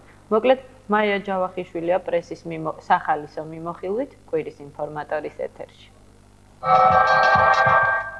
გამარჯობა, კვირის ინფორმატორის ეთერში პრესის მიმოხილვის დრო დადგა. გასული ერთი კვირის განმავლობაში ქართული ბეჭდური მედია ისევ დიდი მონდომებით წერდა კულტურული მოვლენების შესახებ. სამწუხაროდ არც თუ კარგი ხარისხის იუმორით, რომელიც მოგეხსენებათ ნებისმიერ პუბლიკაციას ძალიან ესაჭიროება. მოკლედ ქართული პრესის საკვირაო სურათი ასე გამოიყურება. დავიწყოთ იქიდან, რომ ქიშო გლუნჩაძეა და არა გურუჩაძე. თანაც იგი 90-იანი წლების ერთ-ერთი მთავარი მუსიკალური გმირია. თუ კიდევ ვერ მივხვდით ვიზია საუბარი, მაშინ იქნებ უკვე აღარ არსებული, თუმცა ლეგენდარული ჯგუფის ქიშო და ინტელიგენცია ანსულას ფილმ ლაქას დასახელებამ გიშველოთ. ეს ყველაფერი კი გაზეთ ახალი ვერსიის მისამართით, სადაც ქიშო რატომღაც გურუჩაძე გონიათ და სადაც იკვლევენ თუ რატომ გამოაცხადა ცეკას პირველი მდივნის, კანდიდ ჩარკვიანის შვილიშვილმა ირაკლი ჩარკვიანმა თავი მეფედ. მოკლედ გაზეთში ვკითხულობთ, მართალია ვინმეს მისი ართ მეფედ კურთხევის ცერემონიალი უნახავს და არც ძვირფასი ქვევით მოეჭვილი გვირგვინი დაუდგამს თავზე, მაგრამ მუსიკოსი მაინც ჯიუტად გაიძახის მეფე ვარო. აი ასეთია შესავალი პუბლიკაციის დანარჩენი ნაწილი კი, რომელიც გაზეთის მთელ გვერდზე გრძელდება, მიზნად ირაკლი ჩარკვიანის ახალი სახელის, ან გნებავთ ფსევდონიმის ამოხსნას ისახავს. თუმცა ამ მხრივ ახალი ვერსია პირველი ნამდვილად არ არის, რადგან ამავე საკითხზე გამოკვლევას ბოლო დროს მასობრივი ინფორმაციის პრაქტიკულად ყველა საშუალება ატარებს. მოკლედ ირაკლი ჩარკვიანი უფრო ჭკვიანია ვიდრე წარმოიდგენთ. დავიმახსოვრეთ, მან ყოველთვის ზუსტად იცის, სად და რა მოიფიქროს. თავარია თქვენ არ დაგეზაროთ მის მიერ მოფიქრებულ, უმეტესად ეპატაჟურ გამოხდომებზე წერა. ახლა კი მოემზადეთ ყველაზე მთავარი თურმე შონ კონერს, მელ გიბსონსა და ნიკოლ კიდმანს შარშა მიშა სააკაშვილის სადღეგრძელოდ კი დაულევიათ, რომლის მიმართ ზემოხსენებულ სამეულს თურმე განსაკუთრებული სიმპათიები ამოძრავებს. სამწუხაროდ სუფრულ თამარს ჰოლივუდელების შესრულებითა და ხმამაღალი სადღეგრძელოებით ამჯერად გამოეთიშნენ ვარდების სურნელებით გაჯერებული რევოლუციის დანარჩენი ორი გმირი, ნინო ბურჯანაძე და ზურაბ ჟვანია. როგორც ჩანს, ამერიკის, კერძოდ კი ჰოლივუდის მიმართულებით მათი პიარი ჯერ არ არის საჭირო დონეზე განვითარებული. კიდევ ერთი პუბლიკაცია, რომელიც ოპერისა და ბალეტის თეატრის ირგვლივ განვითარებულ მოვლენებს უკავშირდება. კვირის ქრონიკაში დიდი მონდომები ცდილობენ გაარკვიონ რა ხდება ამ თეატრში და აპირებს თუ არა ვინმე ჯერ ოპერის სამხატვრო ხელმძღვანელი ზაზა აზმაიფარაშვილისთვის, შემდგომ ნინო ანანიაშვილისთვის და ბოლოს გენერალურ დირექტორ დავით საყვარელიძისთვის თანამდებობრივი სკამების მორყევას. ეს ყველაფერი კი იმ თეატრში, რომელსაც გაზეთის აზრით, ოდესღაც ჰორიზონტიდან კარგი პერსპექტივაც კი ეჭყანებოდა. ამავე პუბლიკაციაში არაერთხელ ახსენებენ საქართველოს პირველ ლედის სანდრა რულოს, რომელიც მოგეხსენებათ თეატრის მზრუნველთა საბჭოს თავმჯდომარეა. გაზეთის ჟურნალისტი ცდილობს გაარკვიოს, უკავშირდება თუ არა საქართველოს პირველ ლედის თეატრში განვითარებული ინტრიგები, თუმცა მისი მცდელობა წარუმატებლად სრულდება და პუბლიკაციაც ჩვეულებრივ პუბლიკაციად რჩება. თუმცა რა მნიშვნელობა აქვს აქ ჩვეულებრივ თემებსაც ძალიან ადვილად უწოდებენ კარგად ამოხსნილ სკანდალებს. მოკლედ ჩვენ იზღა დაგვრჩენია დავსვდეთ და დაველოდოთ ჯაჭვურ რეაქციას მორყეული სკამების მიმართულებით ოპერისა და ბალეტის თეატრში. მოგეხსენებათ გასულ კვირას თბილისში ნაძვის ხეების პირველი ფესტივალი ჩოხა ფართით ანგნებოდ კოსტიუმირებული დარბაზობით დასრულდა. აქვე ქართველ ელიტარებს შორის ცნობილი პრომოუტერი ვანიკო თარხნიშვილიც აღმოჩნდა, რომელმაც არც ამჯერად უღალატა თავის სამარკო გამონათქვამებს და თავისივე ჩოხას საკმაოდ ბევრი დადებითი შტრიხი მოუძებნა. ეს ყველაფერი კი კვირის ინფორმატორთან საუბრისას მოხდა. მოკლედ ჩოხის სამასრეებში მან კარგად მონახა სიგარეტის სანთებელისა და თქვენ წარმოიდგინეთ მობილური ყუთსაცვამის ადგილი. ეს კი აშკარად არ მოეწონათ გაზეთ რეზონანსში, სადაც მართალია თარხნიშვილის სახელს პირდაპირ არ ასახელებენ, მაგრამ მის სიტყვებს კომენტარს ნამდვილად უკეთებენ, თანაც საკმაოდ ვრცლად. მოკლედ ამიერიდან თარხნიშვილს ურჩევნია ფრთხილად იყოს, რადგან მას ყველგან სერიოზულად აკვირდებიან. ისე კი ვნახოთ, როგორი რეზონანსი ექნება ამავე ფესტივალს მომავალ წელს. ამბობენ, რომ 2000-ში იგი აუცილებლად განმეორდება. ჟურნალ სარკეში რუბრიკაში სარკესინ დაკითხვაზე მომღერალი ნინი ბადურაშვილია, რომელიც პარფიუმერიით პირველად თურმე 4 წლის ასაკში გაითხოვნა. მართალია უმეტესად მას სიმპათიურ მომღერლად მოიხსენიებენ, მაგრამ როგორი გასაოცარიც არ უნდა იყოს, თავად თვლის, რომ საშინლად გამოიყურება. ისე ქართულად ამას გადამეტებული თვითკრიტიკულობა ჰქვია. ისიც შევიტყვეთ, რომ მომღერალს სერიოზული მიდრეკილება ჰქონია პირსინგისა და სვირინგის მიმართ. ამიტომაც ბავშვობიდან სურდა ცხვირის გახვეტარის გამო ოჯახში პრობლემებიც კი შექმნია. სამაგიეროდ წარმატებით მოახერხა სახე ყურების გახვედა, თანაც არა ერთხელ ან ორჯერ, არამედ 5-ჯერ. ისე კი მომავალში იგი ზურგზე სვირინგის გაკეთებასაც კი აპირებს. და ბოლოს ძალიან საინტერესოა, რატომ აქვს ასეთი ძაფრი კომპლექსები ნინის საკუთარ გარეგნობასთან დაკავშირებით. არ გონია, რომ იგი მხოლოდ ამის გამო ხარჯავდეს თვეში $150 თანაც მაკიაჟში. თუ ამერიკას Snoop Doggy ხავს, აღარ ყავს Notorious B.I.G და დღემდე მისტირის Tupac-ს, სამაგიეროდ საქართველოში რეპერების ისეთი თაობა მოდის, რომ სხვა არაფერი დაგჩენიათ, თუ არა იმედებით აღიჭუროთ და დაელოდეთ რა მოხდება უახლოეს მომავალში. მართალია ცხადზე ცხადია, რომ თბილისში სხვადასხვა განგსტერული რევ-დაჯგუფებები ერთმანეთს ყომს ნამდვილად არ გამოუცხადებენ, მაგრამ თქვენ რომ ამავე რეპერების სახელებსა თუ მეტსახელებზე ძალიან ბევრს იხალისებთ, უკვე ცხადია.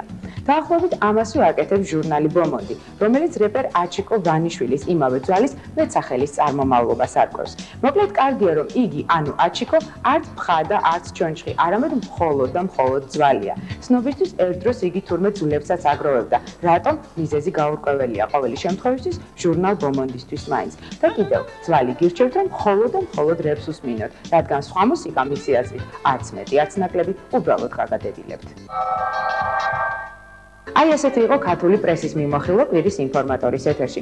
ამავე რუბრიკაში ჩვენ ერთმანეთს მომავალ კვირას კიდევ ერთხელ შევხვდებით. მანამდე კი გემშვიდობებით. ნახვამდის. 14 იანვარი ქართული თეატრის დღე, არც მასმედიას და არც თეატრალებს არ დარჩენიათ უყურადღებოდ. დღეს ჩვენთან სტუდიაში მოვიწვიეთ ერთ-ერთი ყველაზე აქტიური თეატრის ხელმძღვანელი და რეჟისორი ბატონი ოთარ ეგაძე, აქ მასთან ერთად უნდა ყოფილიყო ბატონი ლევან წულაძეც, მაგრამ რეპეტიცია, იმიტომ რომ აი ხა ამ დღეებში ალბათ ერთ კვირაში ალბათ სპექტაკლს გამოუშვებს და აქედან გამომდინარე ამის რეპეტიცია აკეთებდა. ასეა. დავიწყოთ იმით, რას აკეთებთ ამ ეტაპზე? ამ ეტაპზე ჭოლა უშვებს თეატრის შესახებ რაღაც სპექტაკლს, რომლის სათაური ჯერჯერობით ესე დაუდგენელი არის ბოლომდე. პარალელურად ნანა ჯანალიძე ამზადებს სპექტაკლს თავისი პიესის მიხედვით, ნიკა კიკაჩეიშვილი ამზადებს სპექტაკლს, აქციას. მეც რაღაც ახლა ახალგაზრდებთან სტუდიელებთან ერთად ვდგავ ახალგაზრდულ სპექტაკლს ასე დავარქვათ, იმ სტუდიელებთან ერთად, რომელიც ჩვენ ახლა ბოლო 9 წელიწადია რაც ავიყვანეთ და აი ამ სტუდიაზე მინდა რომ ვისაუბროთ ვრცლად. ანუ რას ნიშნავს? თქვენ ყოველთვის იყავით თქვენს დაჯალად, ყოველთვის იყავით დაკავებული პედაგოგიური საქმეებით, ანუ თეატრალურ ინსტიტუტში ასწავლიდით, ხო? და ეხლა არსებობს სარდაფის სტუდია ესე დავარქვათ. სადაც შეიძლება მომზადდნენ მსახიობები? არა, თეატრალური ინსტიტუტი დამთავრებულებს ჩვენ ვაძლევთ იმის საქმეებს. უკვე ინსტიტუტ დამთავრებული. ყველა იქ არის დიპლომიანი და ჩვენ ვცდილობთ რომ რაღაცნაირად ასე ვთქვათ გადავამზადოთ და უფრო ახლოს მივიყვანოთ იმ რეალურ პირობებთან, რომლებიც ასე ვთქვათ დღესდღეობით ქართულ თეატრის სინამდვილეს ახასიათებს. და აი რამდენი შეიძლება იყოს, ნუ ეს ხო შეიძლება განუსაზღვრელი რაოდენობა დაგროვდეს ასეთი სტუდენტების და მე ეს არის ერთწლიანი. ეს არის ერთწლიანი. ჩვენ არ ვასაქმ. ჩვენ უბრალოდ ამ ერთი წლის განმავლობაში თან მათ დავაკავებთ სპექტაკლებში, საიდანაც ექნებათ რაღაც გარკვეული ანაზღაურება და საიდანაც ისინი გადაიხდიან, ასე ვთქვათ, მეტყველების, მუსიკის მასწავლებლის და ცეკვის მოძრაობის მასწავლებლის. ანუ იქნებიან სპექტაკლებში იქიდან აღებული ჰონორარებით? ხო, ნაწილი იმად არჩება, ნაწილი გაისტუმრებენ სტუდიის ხარჯს. ეს ერთწლიანი არის და ალბათ ყოველ წელს ეს ყველაფერი დაიწყება. აი, როდის ჩამოყალიბდა? ანუ იყო პირველი გამოშვება და დარჩა. არა, პირველი გამოშვება ახლა იქნება, ალბათ ივნისის ბოლოს. და თუ ყავთ შერჩეული ისინი, ვინც დაუშვათ დარჩებიან. მე არ გეკითხებით, რა თქმა უნდა, ვინ, მაგრამ თუ დაადგით თვალე. ვინც ჩვენ ამათ ვამზადებთ ისე რომ ისინი არ იყვნენ მიჯაჭვული რაღაც კონკრეტულ თეატრს, კონკრეტულ რეჟისორს და ჩვენ გვინდა პირიქით რომ ისინი რაც შეიძლება მეტ თეატრში მიიწვიონ ჩვენთან სპექტაკლების თამაშის შედეგად რომ მოვიდნენ რეჟისორები ნახონ და ვინც მოეწონებათ რომ წაიყვანონ უფრო ასე ვთქვათ კვალიფიცირებული კადრი. დავიწყოთ სულ დასაწყისიდან თქვენ თავიდან მართლაც ერთი ძალიან პატარა ესეთი ნამდვილი სარდაფიდან დაიწყეთ დღეს უკვე პრინციპში ის ნახევრად სარდაფია.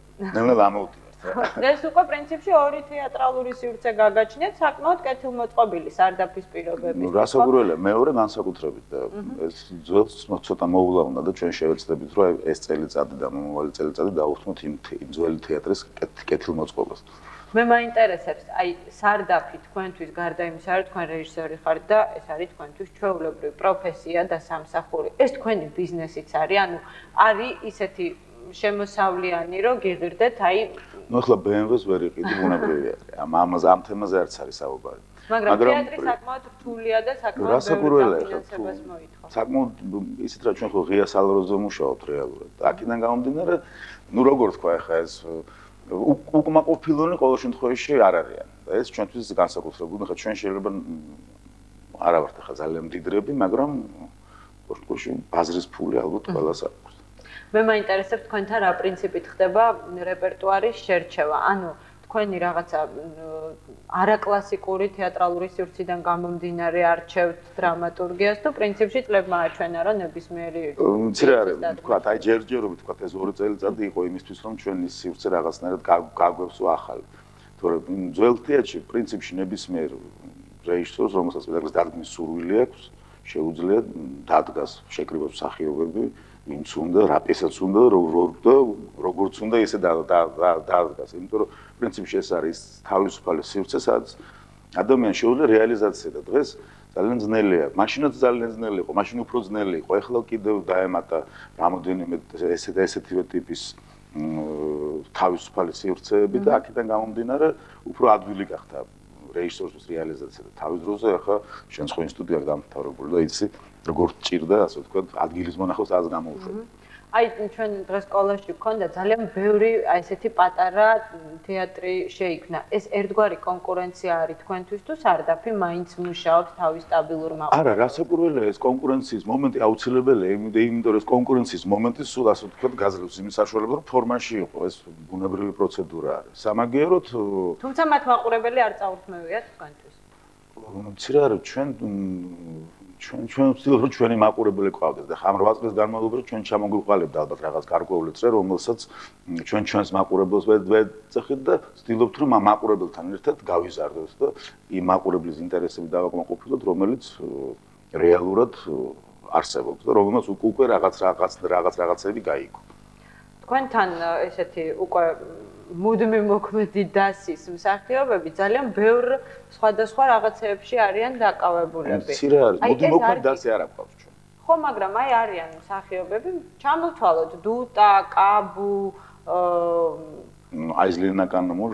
ხო, აი ბევრნი არიან, ეკა ანდრონიკაშვილი, რომელიც სხვა თეატრში მანანა იგივე ხო, ბევრია, ვინც რაღაც სხვა რაღაცები არის და აი ეს არ გიშლით ხელს, ანუ რასაკურველია ძალიან გვიშლის, მაგრამ სანამ სხვა გზა არ აქვს. არა, რასაკურველია, იმიტომ რომ სანამ არ იქნება ჩვენი მოსახლეობის სყიდველთუნარიანობა, ესე ვთქვათ, მაღალი, რომ ჩვენ მხოლოდ და მხოლოდ თეატრის საშუალებით შევძლოთ ცხოვრება, ალბათ მანამდე ესე იქნება, მაგრამ მთელ მსოფლიოში ესეა, ყველა გადარბენაზეა ყველა მსახიობი, ახლა მე უკვე თვითონ მსახიობი აკეთებს პრიორიტეტს თვითონ პოულობს. ამ თეატრში იმუშავებს თავიდან ბოლომდე თუ ნაკლებად თუ სხვაგან იქნება და ასე შემდეგ. მაგრამ ყველაზე დაკავებული ადამიანი დუტა ალბათ ჩვენს ასე ვთქვათ გარემოში ის ასწრებს ხა თუ მაგიასწრებს ალბათ დანარჩენების მოსწრებს. მე ხო დაგეგმაზე და დაგეგმვაზე და ასე ვთქვათ სურვილზეა და თუ გინდა მოასწრებს. მე მაინტერესებს თქვენი პირადი აზრი, აი სარდაფელების აზრი. როგორ ფიქრობთ, რით არის გამორჩეული სარდაფი სხვა თეატრებიდან, რაც არის ანდამატივით იზიდავს მაყურებელს, განსაკუთრებით ახალგაზრდებს? პირველ რიგში თავდაუზოგავობით ესე დავარქვა, იმიტომ რომ ჩვენ მართლა ძალიან ბევრს მუშაობთ და ჩვენ პრაქტიკულად ყოველდღე გვაქვს წარმოდგენა, ხანდახან ორშაბათსაც კი.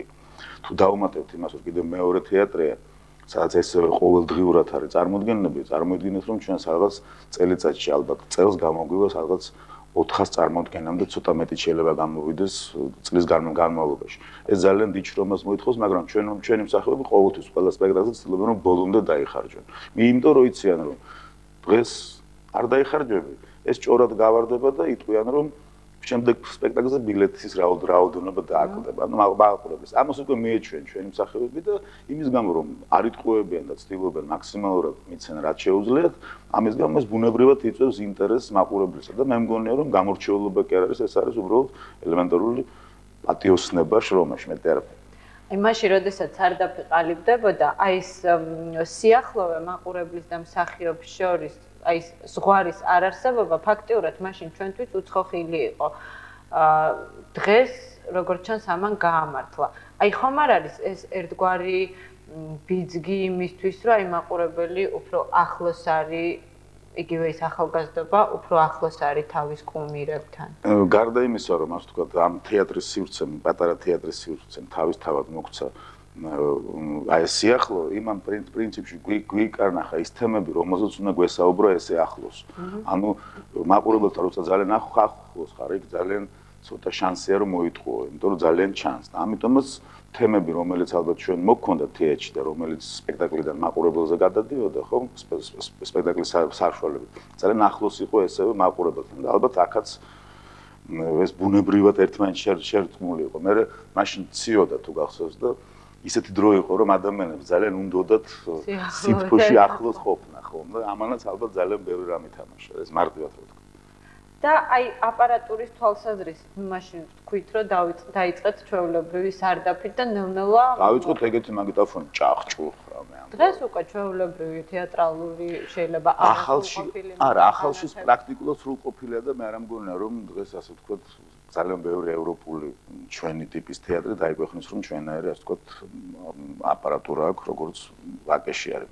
ის ძველი ბუნებრივია ეს ახალი სიტყვა არის upgrades მოითხოვს, ანუ განახლებას რა ასე ვთქვათ. და ნუ ჩვენ შევეცდებით რომ ახლა მოვიძიოთ რაღაცნაირად თანხები რომ იქაც განათლების სისტემა და მუსიკალური სისტემა იყოს რაც შეიძლება უკეთესი, იმიტომ რომ როგორც გათბობა ჭირდება კარგ მაყურებელს, ასევე კარგი განათლება ჭირდება კარგ მაყურებელს, კარგი მუსიკალური ხარისხი და ასე შემდეგ და კარგი ფოიე და იტაკ.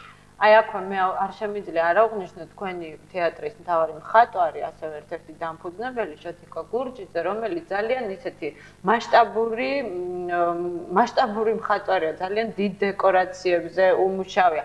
აი ხوار თვლით რომ აი ასეთი ტიპის მხატვარი ცოტათი შეზღუდული ამ სიტუაციაში არ უჭირს მას აი ამ პატარა გარემოზე მორგება. შოთა პირველ რიგში ძალიან კარგი ხარისხის პროფესიონალია და პროფესიონალიზმის მასშტაბს რეალურად ძალიან დიდი მნიშვნელობა აქვს.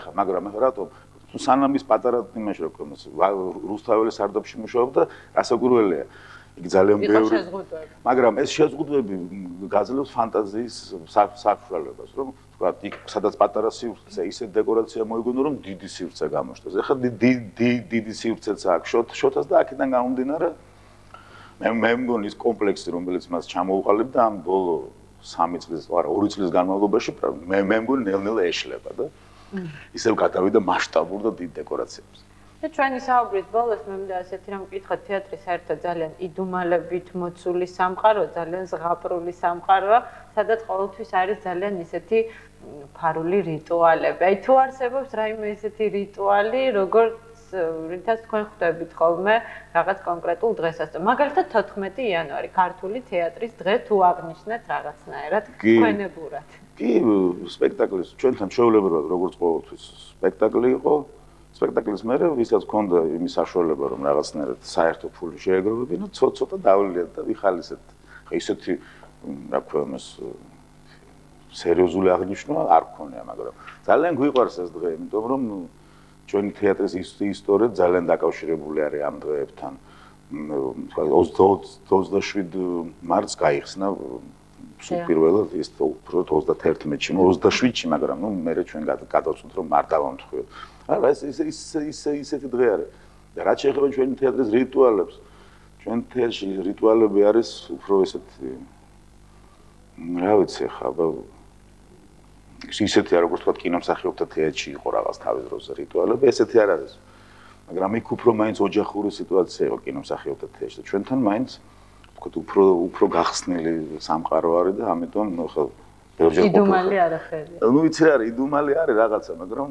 იდუმალი არის რომ სხვა თეატრებისთვის გაუგებარია როგორ შეიძლება თან რეპეტიცია ჩაატარო თან სცენაზე აჭედებდნენ ლურსმანს თან ვიღაცა ასე ვთქვათ იქ სცენას გადდიოდეს ცალკე აბსოლუტურად ეს ცოტათი მიუღებელია თუმცა ეს არ არის იმის გამართლება გაჭირვება მათ ჩვენი გაქცევას გაჩვენებო ეს უბრალოდ არჩეული თქვენი არჩევანი არის და ვიცი რა ჩვენ ხო პრინციპში ვცდილობთ რომ რაც შეიძლება ჩქარა გამოუშვოს სპექტაკლი და როდესაც ყველა ამ მაზრით არის ვთქვათ გამსჭვალული ასე ვთქვათ ამახსენდა ამის გამო ყველაფერი ასე ვთქვათ ესე მიმდინარეობს ყველა მიმართული არის იმისკენ რომ ვიშრომოთ აქედან გამომდინარე ყველაზე კარგი განათლებლები ყავს ყველაზე კარგი რადისტები ყავს ყველაზე კარგი სცენის მემანქანები ყავს რომლებიც იმდენ სამუშაოს ასრულებენ რომ წარმოგიდგენთ კვირაში 7 ჯერ დეკორაციის მოხსნა აწყობა 7 არა 14 ჯერ. მოკლედ, კარგი არა, ჩვენ ვისად ვაქცევს. მე მგონი სავსედ ცხოვრობთ და თავი ცხოვრებაში მე მგონი ესა. და ყველა თეატრალს ამას უსურვებ, რომ ყველა მსახიობს, ყველა რეჟისორს ამ წელს რაც შეიძლება მეტი დადგმები, როლები, კიდე რა, მაყურებელი რაც თავარი აპლოდისმენტები და ასე შემდეგ. სწორედ ეს მინდა გისურვოთ. თქვენ ძალიან დიდი მადლობა. მიუხედავად იმისა, რომ ძალიან დაძაბული სარეპეტიციო დღე გქონდათ, მოგზანდით ჩვენთან სტუდიაში.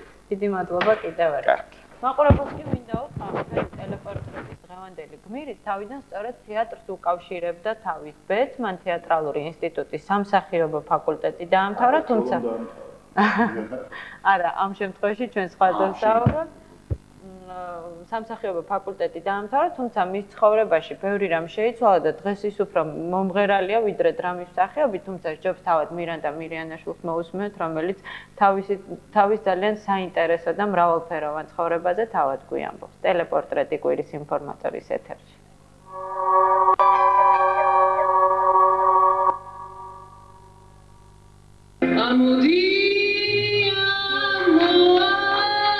ის ფაქტი, რომ ქართველები რომანსის საუკეთესო შემსრულებლები არიან, მითის ფარგლებს დიდი ხანია გასცდა.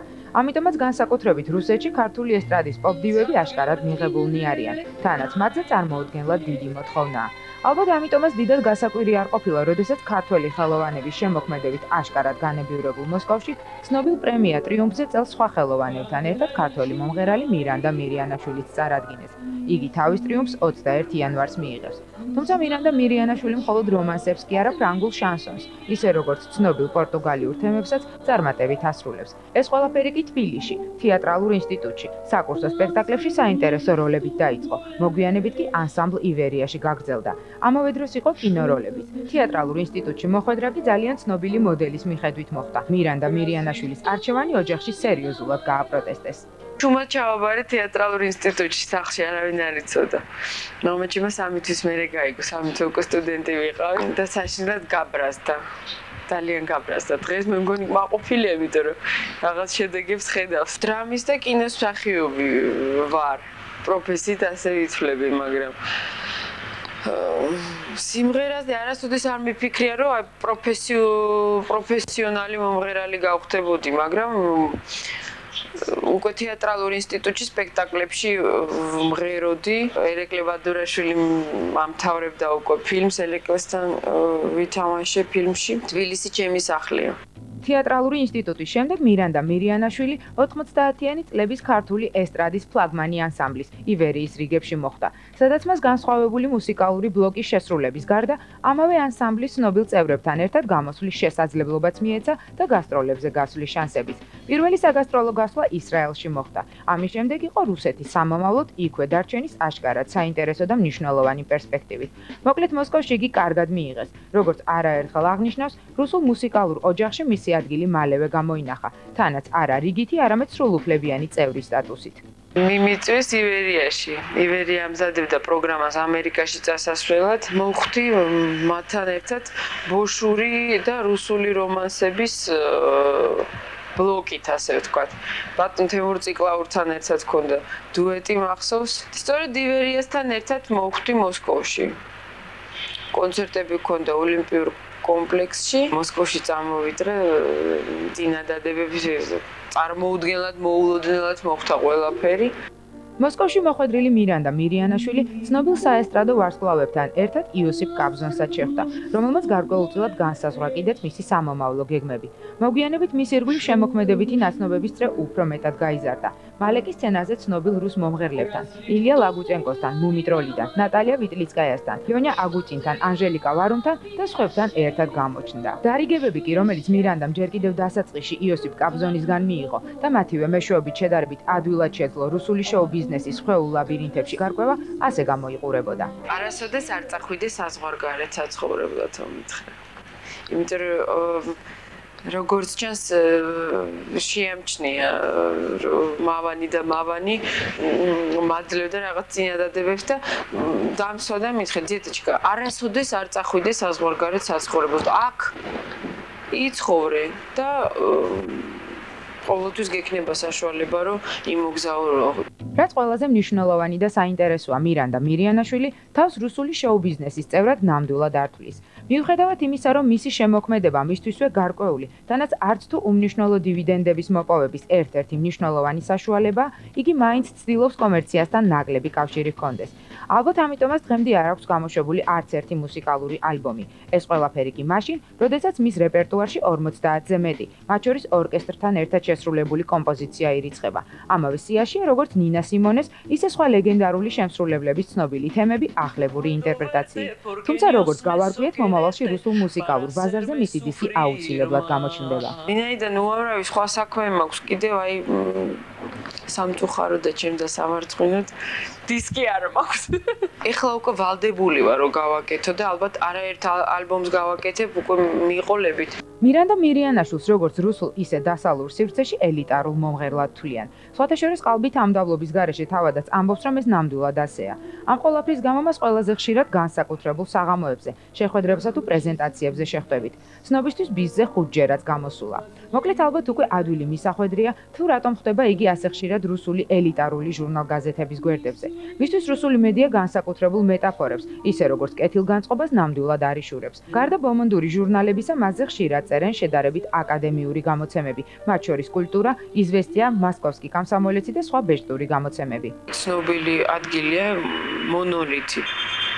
სადაც უმღერია პავაროტის კონცერტები აქვს, რასტრაპოვიჩს რო ჩამოდის, ბაშმეტს, ბატონი ზურაბ სოტკილავა ხშირად არის ამ კლუბის სტუმარი. ამ კლუბში მქონდა რამდენიმე სოლო საღამო. ბოლო დროს ჩემი სიმღერა უკავშირდება პირდაპირ საგამოფენო მოღვაწეობასაც, იმიტომ რომ უკვე ამ წრეშიც გაიგეს, რომ მღერი და ერმიტაჟში გამოფენასთან დაკავშირებით მოწყობილ საღამოზე ჩემი კონცერტი იყო. კიდევ ერთი მნიშვნელოვანი შტრიხი. მირანდა მირიანაშვილი უკვე 2 წელია რუსულ საგალერეო სისტემასთან პირდაპირ კავშირშია. მოსკოვში და პეტერბურგში არსებულ გალერეებში, მათ შორის Tela Art Gallery-ში, სწორედ მისი უშუალო დახმარებით იფინება თანამედროვე არტის წარმომადგენლების, მეტიც მეტრების ნამუშევრები, რის გამოც მას ხშირად უწევს საზღვარგარეთ მოგზაურობა. ჩამოყავს კორიფეები, რომლებიც ადრე ფაქტობრივად არ გამოფენილა მოსკოვში. დავიწყეთ გავხსენით ენდი უორხოლით, ჟან მიშელ ბასკია, ტომ ვესელმან, მე ყავდა დევიდ სალე, ალექს კაც, ეხლა როზენკუის ვაკეთებთ, ამჟამად მიდის ილია კაბაკოვის გამოფენა და უამრავი პროექტი გვაქვს მუზეუმებთან, ფონდებთან. თავისებური ურთიერთობა აქვს ცხოვრებასთან, რომელსაც არასოდეს გეგმავს. ამიტომაც თვლის, რომ თავისუფალია ყოველდღიური მოსაწყენი ყოფისგან. მოკლედ ცხოვრება მისთვის ერთი დიდი თავგადასავალია, რომელშიც დასავლურ ისტორიებს ყველაზე ხშირად შეხვდებით. მაიამიდან მოვფრინავ და ზუსტად 1 საათში გამოცხადდა, რომ უკაცრავად დიდი ბოდიში, მაგრამ გაგვიფუჭდა ძრავი და ბრუნებით უკან. მე ძალიან მშვიდი ადამიანი ვარ და ვინაიდან ფრენამიტას ძალიან ხშირად გავაგრძელე ჟურნალის კითხვა. ერთით მისის საკმაოდ სიმპათიური ხანში შესული კაცი და როგორც კი დავსხედით მაშინვე დაიწყო იღიმება. 2 საათში ისე გამოგვიცვალეს თვითფრინავი მოგვიხადეს ბოდიში, ისევ ამ კაცთან ერთად მოვხვდი. შლაპების 5 მომაქვს და შევდეთ აროზე და მეხმარებოდა, უცბად მომიწიალდა და მეუბნება მირანდა. ვერ მიცანი, ინგლისურად მეუბნება. მეთხარი ბაბა ვერა. წარმოგიდგენთ აღმოჩნდა გუგენჰაიმის მუზეუმის ერთ-ერთი დირექტორი ჩენ პაპიჩიცკოვსავით, ასე ვთქვათ, რომელიც უმრად ყავდა პეტერბურგში. გასულ ზაფხულს. გადმოიღო ამ კაცმა კომპიუტერი და მოგვიძედი 20 ჩემი სურათი გქონდა და აი ამ საღამოსი, პეტერბურგის საღამოსი. რადგან საზღვარგარეთ არამხოლოდ საქმიანი მოგზაურობა, არამედ ცხოვრებაც ხშირად უწევს, ამიტომაც ევროპის წრეებში იგი მიღებულია. მათ შორის მოდის სივრცეში. უცხოვრია ესპანეთშიც, სადაც დიდი მონდომებით ცდილობდნენ გაერკვიათ მისი ნამდვილი წარმომავლობა.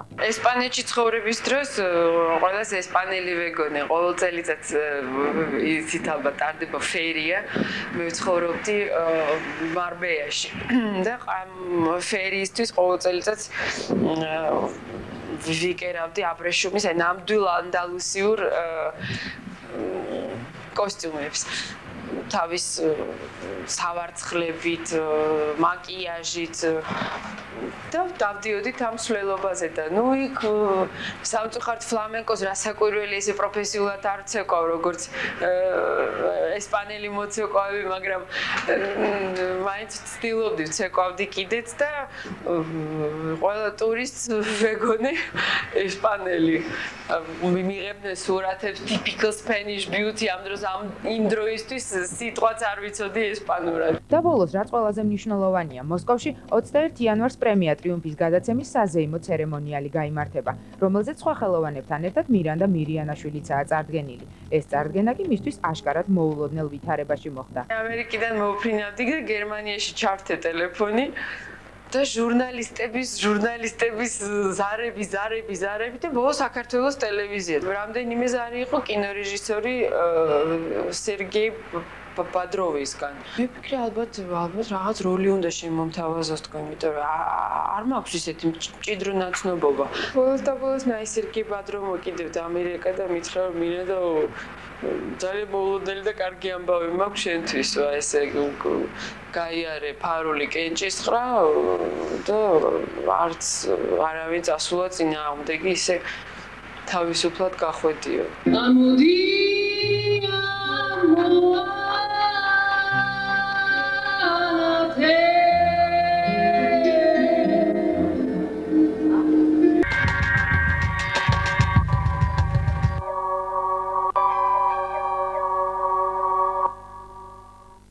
და მაესტროს ეთერში ისევ კვირის ინფორმატორია და სანამ ტრადიციულ კონცერტს შემოგთავაზებდეთ, მე მინდა წარმოგიდგინოთ ჩვენი დღევანდელი ბოლო სტუმარი ადამიანი, რომლის შესახებაც გაიგებთ ხშირად ასეთ სიტყვებს. მასავით საქართველოში არავინ არ მღერის, მე ბევრს არ ვილაპარაკებ, უბრალოდ წარმოგიდგენთ ეკა კვალიაშვილია დღეს ჩვენი სტუმარი. საღამომშვიდობ. გარკვეული შემოქმედებითი პაუზა გაქვთ, ასე მგონია, იმიტომ რომ ბოლო დროს რაღაც არ მინახი ხართ არც ერთ სატელევიზიო პროექტში, კონცერტებში მონაწილეობას არ იღებთ, ახალი კლიპიც არ გაქვთ. რა ხდება? არ არის შემოთავაზებები თუ უბრალოდ ისვენებთ? იცი, ეს საერთოდ ალბათ ჩემი პრინციპიც არის, ჩემი შემოქმედებითი გზის მთელი 25 წლის, რომ ძალიან ხშირად არასოდეს არცად არა ვარ. არც ეთერში, არც ტელეპროექტებში, არც კონცერტებში და არც ჟურნალ გაზეთებში და მაგრამ მე ვთვლი რომ საჭიროა ვიყო იმ დროს, როდესაც რაღაც ახალს შევთავაზებ მსმენელს და მაყურებელს და ვთვლით რომ რაც უფრო მოანატრებთ მას თავს უფრო არა, აი ამას შეგნებულად სხვათა შორის არ ვაკეთებ, ეს თავისთავად გამოდის ხოლმე რაღაცნაირად ისე უბრალოდ არა მეც ვენატრება ხოლმე ჩემი მსმენელი და მაყურებელი ასეც არ არის, რომ მარტო იმათ მოვანატრო თავი. არა, ახლა უბრალოდ ახალ პროექტზე ვმუშაობ. სრულიად განსხვავებულს ახალს ვაკეთებ. მაგრამ სანამ იმ პროექტს დავასრულებ, მანამდე ერთ სოლო კონცერტს კიდე შევთავაზებ. ამასაც განსხვავებული ტიპის კონცერტს, ვიდრე იყო 2002 წლის კონცერტი, რომელიც დღეს იქნება ნაჩვენები და ასევე 2003 წლის იმპერია. აბსოლუტურად განსხვავებული სტილი, მიმართულება, ეს იქნება თავიდან ბოლომდე, რა თქმა უნდა, ისევ და ისევ ჩემი პრინციპი და ცოცხალი შესრულება. და როგორი შეიძლება რა იქნება უკვე, რა თქმა უნდა, მაყურებელი მსმენელი, ვისაც დაინტერესებს, მოგზაურდება კონცერტზე და იქნებას. და დაახლოებით რა დროს უნდა ველოდოთ, რამდენი ხნის შემდეგ უნდა ველოდოთ? ალბათ თებერვლისთვის. თუ იგეგმება რაიმე ახალი კლიპების გადაღება? კლიპების გადაღებაც იგეგმება, რა თქმა უნდა, და ალბათ მე უფრო ისე აქტიურად ჩავართვები ამ ყველაფერში თებერვლის თვიდან, იმიტომ რომ ეხლა მაინც იანვრის თვეა, რაღაც დღესასწაულებია, მეც აქტიურად ჩართული ვარ დღესასწაულებში, მიყვარს ახალი წელი საოცრად. მიყვარს ჩემ ოჯახთან ერთად ყოფნა და შემდეგ რა თქმა უნდა უკვე მივხედავ ამ შემოქმედებით საქმეებს. მე მინდა ცოტათი გადავუხვიოთ თემას, იმიტომ რომ არ მქონია საშუალება ბოლო დროს თქვენთან ვესაუბრა. ძალიან ხმაურიანად გაწევრიანდით, იყოთ რომ არტიმეთში და ასევე ხმაურიანად წამოხვედით იქიდან. ჯერ კიდევ მის დაშლამდე იყო 1000 ჭორი, რაღაცა 1000 ვერსია. მას შემდეგ რაღაც გარკვეულმა დრომ გაიარა, თუ შეგიძლიათ დღეს უკვე აი რაღაც გარკვეული დროის შემდეგ გვიამბოთ რა მოხდა, ან რა შემოგთავაზეს ისეთი, რაში ჭირდებოდა ეკა კვალიაშვილს არტიმედი, ან რა მოხდა ისეთი, რომ ძალიან ჩქარა წამოხვედით იქით. ხათიშორის ჩემ თავზე დარხეული ჭორები ძმებს ძალიან მაინტერესებს ხოლმე და მე ხმაურიანად პრინციპში იქიდან არ წამოსულვარ. კი, ადრე წამოვედი დაშლამდე, მაგრამ მე ვთვლი რომ ხმაურიანად არ წამოსულვარ და ჩემ ყურამდე არ მოსულა არც ერთ ჭორის ჯოდისაც ძალიან საინტერესო. გამიჭირდება ამ წერები, მაგრამ მახსოვს რომ იბეჭდებოდა გაზეთებში რომ აი კვალიაშვილმა დატოვა არტიმედი. არა, კვალიაშვილმა დატოვა არტიმედი, იმიტომ რომ იქ უკვე ვერანაირი პერსპექტივა ვეღარ დაინახა და ამაზე მქონდა რა თქმა უნდა მე მერაბთან საუბარი, მე ვთხარი კიდეც რომ რა ვქნათ მერაბ. მერაბი ხრები აიწურა და თქვა ვერაფერი ვერ მითხრა, იმიტომ რომ თვითონაც ძალიან უხერხულ მდგომარეობაში იყო ამასთან დაკავშირებით, იმიტომ რომ იქ შეწყდა ყველანაირი დაფინანსება. სცენეს ეს კომპანია გაკოტრებულად ну, რა თქმა უნდა, ეს ერთ-ერთი პრინციპი ალბათ სარჩელი რომ არ შეიტანონ, რომელსაც მე პირადად არც ვაპირებდი. ხო და ну რა არანაირი პერსპექტივა არ იყო იქ და რა უნდა გამეკეთებინა. მაგრამ რა პერსპექტივა იყო მანამ სანამ თავიდან რა თქმა უნდა კონტრაქტი რომელსაც ხელი მოვაწერეთ, იქ ძალიან ბევრი პერსპექტივა იყო, იქ ძალიან ბევრი კარგი რამ უნდა გაკეთებულიყო, ახლა მე სუცოტა ერთი ალბათ 5 კლიპი უნდა გადაღებული მქონდეს. კაცრავად. და ალბათ ერთი ყველაზე ცოტა 25 სიმღერა მაინც უნდა მქონდეს ჩაწერილი. მაგრამ სამწუხაროდ აი ამ უფროსების ცვლაში ისე არ მოხდა, ეს დაფინანსება რა თქმა უნდა მოდიოდა ეს ყველაფერი იქ, მაგრამ იქ უკვე როგორ დანაირად ეს უკვე ჩემი კომპეტენცია არ არის და როგორ ნაწილდებოდა და ვიზე ბევრი იყო ვიზე ეს არ ვიცი ნამდვილად ვერაფერს. თუმცა ეს სოლო კონცერტები არტიმედში ყოფნის დროს ჩაატარეთ? არა, 2002 წლის სოლო კონცერტი მე არტიმედში ყოფნის დროს არ ჩამიტარებია, მე ამის შემდეგ გავწევრიანდი. და გავაკეთე იმპერია, მაგრამ არტიმედის პროექტი არ იყო იმპერია. ეს არ იყო არტიმედის დაფინანსებული, მით უმეტეს რომ მისი წევრი იყავით და მისი წევრები არა არტიმედის არ იყო, მაგრამ ყოველ შემთხვევაში ხარ ძალიან შორს არ იყო ეს დაფინანსება, მაგრამ არტიმედს არანაირად არ ეხებოდა. ხო, მაგრამ მე ვთვლი რომ მაინც კარგი საქმე გავაკეთე და რა თქმა უნდა დღესაც ძალიან დიდ მადლობას ვუხდი იმ ადამიანს, ვინც მე მომეხმარა, დამიფინანსა ეს პროექტი და რა თქმა უნდა ამ პროექტს ესე რა თქმა უნდა არ დავტოვებთ. იყო რაღაცა შეჩერების მომენტი, იყო რაღაცა სერიოზული წინააღმდეგობები, როგორც ხდება ხოლმე ჩემ შემოქმედებაში ხშირად, მაგრამ რა თქმა უნდა მე წინ ვივლი აუცილებლად და ამ პროექტს რა თქმა უნდა არ უწერია ესეთ აროზე რომ იყოს შემოდებული. მით უმეტეს რომ ბევრს პირდებოდი მსმენელს, რომ რუსეთში წავიღებთ ეს ყველაფერი აუცილებლად იქნება. მე ძალიან მაინტერესებს ვისი იდეა იყო ეს, თავად თქვენი იდეა იყო რა თქმა უნდა. რა თქმა უნდა. ანუ თქვენ გქონდათ რაღაც გარკვეული სიმღერები მომზადებული და მერე გადაწყვიტეთ ამ პროექტის გაკეთება თუ სპეციალურად პროექტისთვის ჩაწერეთ? არა. პროექტი, ესე იგი, თავიდან ბოლომდე ჩამოყალიბდა თვითონ სცენარი სიმღერების მიხედვით, მაგრამ ეს სცენარი, ფაქტობრივად ეს სიმღერები კიდე სცენარის მიხედვით ჩაიწერა. ხან როგორ რაღაც სახე წარმოიდგინე, თავში ტრიალებს ეს სცენარი, დაახლოებით ეს რაღაცა უნდა იყოს. ამის მიხედვით იკრიბება უფრო ფონდიდან, იქიდან მუშაობს, მოკლედ ქვეყანა ხალხი ამ პროექტზე. შევაგროვეთ ეს სიმღერები, გავაკეთეთ ყველაფერი აბსოლუტურად რაც საჭირო იყო და აი შემდეგ უკვე ავაგეთ სიმღერებიდან გამომდინარე სცენარი. მაგრამ ამას რა თქმა უნდა 2017 წლიდან მოყოლებული 45 წლის ჩათვლით ვაგროვებდი ამ სიმღერებს. და შემდეგ უკვე სადღაც ჩაჯდა და სადღაც მოითხოვა, აი ამის მიხედვით გავაკეთეთ სცენარი. ეს რა ამდენ გამოცდილ რეჟისორს ჩაკაპანეს. მე მაინტერესებს აი 2003 წელს აი ეს პროექტი კი ძალიან თეატრალიზირებული სანახაობა იყო, ძალიან საინტერესო, მაგრამ რამდენად მომგებიანი იყო. ანუ რახან გადაწყვიტეთ, რომ გაგეგრძელებინათ დაუშვათ მოსკოვში და არა საქართველოს. საქართველოსთვის ცოტა წამგებიანი ხომ არის. ეს საქართველოსთვის არ შექმნილა ეს პროექტი, საქართველოში უბრალოდ გაკეთდა პრეზენტაცია, იმიტომ რომ მე ჩავთვალე, რომ ჯერ ჩემ ქვეყანაში უნდა ენახა ეს ხალხს და არანაირ მოგებაზე არ იყო საუბარი და ეს თვითონ დამფინანსებლებმაც კარგად იცოდნენ, რომ აქ მოგებაზე საუბარი ვერ იქნებოდა, იმიტომ რომ ამაში საკმაოდ დიდი თანხები გაიხარჯა. 85 კაცი იდგა სცენაზე, ჯერ მარტო აქედან დავიწყოთ, წარმოიდგინეთ, ახლა ამხელა ანტურაჟი, მათი ჩაცმა, ამხელა, აღარ ჩამოვთვლი უკვე. და რა თქმა უნდა, საქართველოს ამას ვერასოდეს ვერ ამოიღებს, იმიტომ რომ ერთი 10 წელი უნდა ამუშაო ეს პროექტი და 10 წელი არც ერთ პროექტს არ უმუშავია და ახლა ეს პროექტი ვერ იმუშავებს ფაქტია, ხო? და აი ეს იყო გათვლილი რუსეთისთვის და რუსეთი კიდე მე მინდა გითხრათ, რომ უზარმაზარი ქვეყანაა და უზარმაზარი ფინანსებით სტრიალებს, ძალიან ბევრი მაყურებელიც არის, ძალიან ბევრი ქალაქებია და დღესაც აი როდესაც არის 7 ნოემბერი ან რაღაც ეს დღესასწაულები 9 მაისი ეს ბუდიონოვკებს რო ეძახიან ხო იცით ვარსკვლავიანი რევოლუციური ქუდები რო იყო აი მწითელი დროშებით და ამ ბუდიონოვკებით დარბიან ხოლმე ქუჩაში და რაღაცა მაინც არის ეს შემორჩენილი და მოდაშია იქ ძველარბაძე რო გახვალ იყიდება ეს მაიკები რაღაც მაისურები იმით ლენინის თავებით SSSR რაღაცები აწერია და მოკლედ უცხოელები ძალიან ყიდულობენ ამ ყველაფერს ეს ისტორიის რა თქმა უნდა ერთი ფურცელია და ეს არასოდეს არ წაიშლება ჩვენი ცხოვრებიდან იმიტომ რომ ეს იყო და რაღაც სხვა განზომილებაში დარჩა და ამდენად საინტერესოა გაცოცხლებული სცენაზე 2 საათში ამდენ წლიანი ისტორია. თუმცა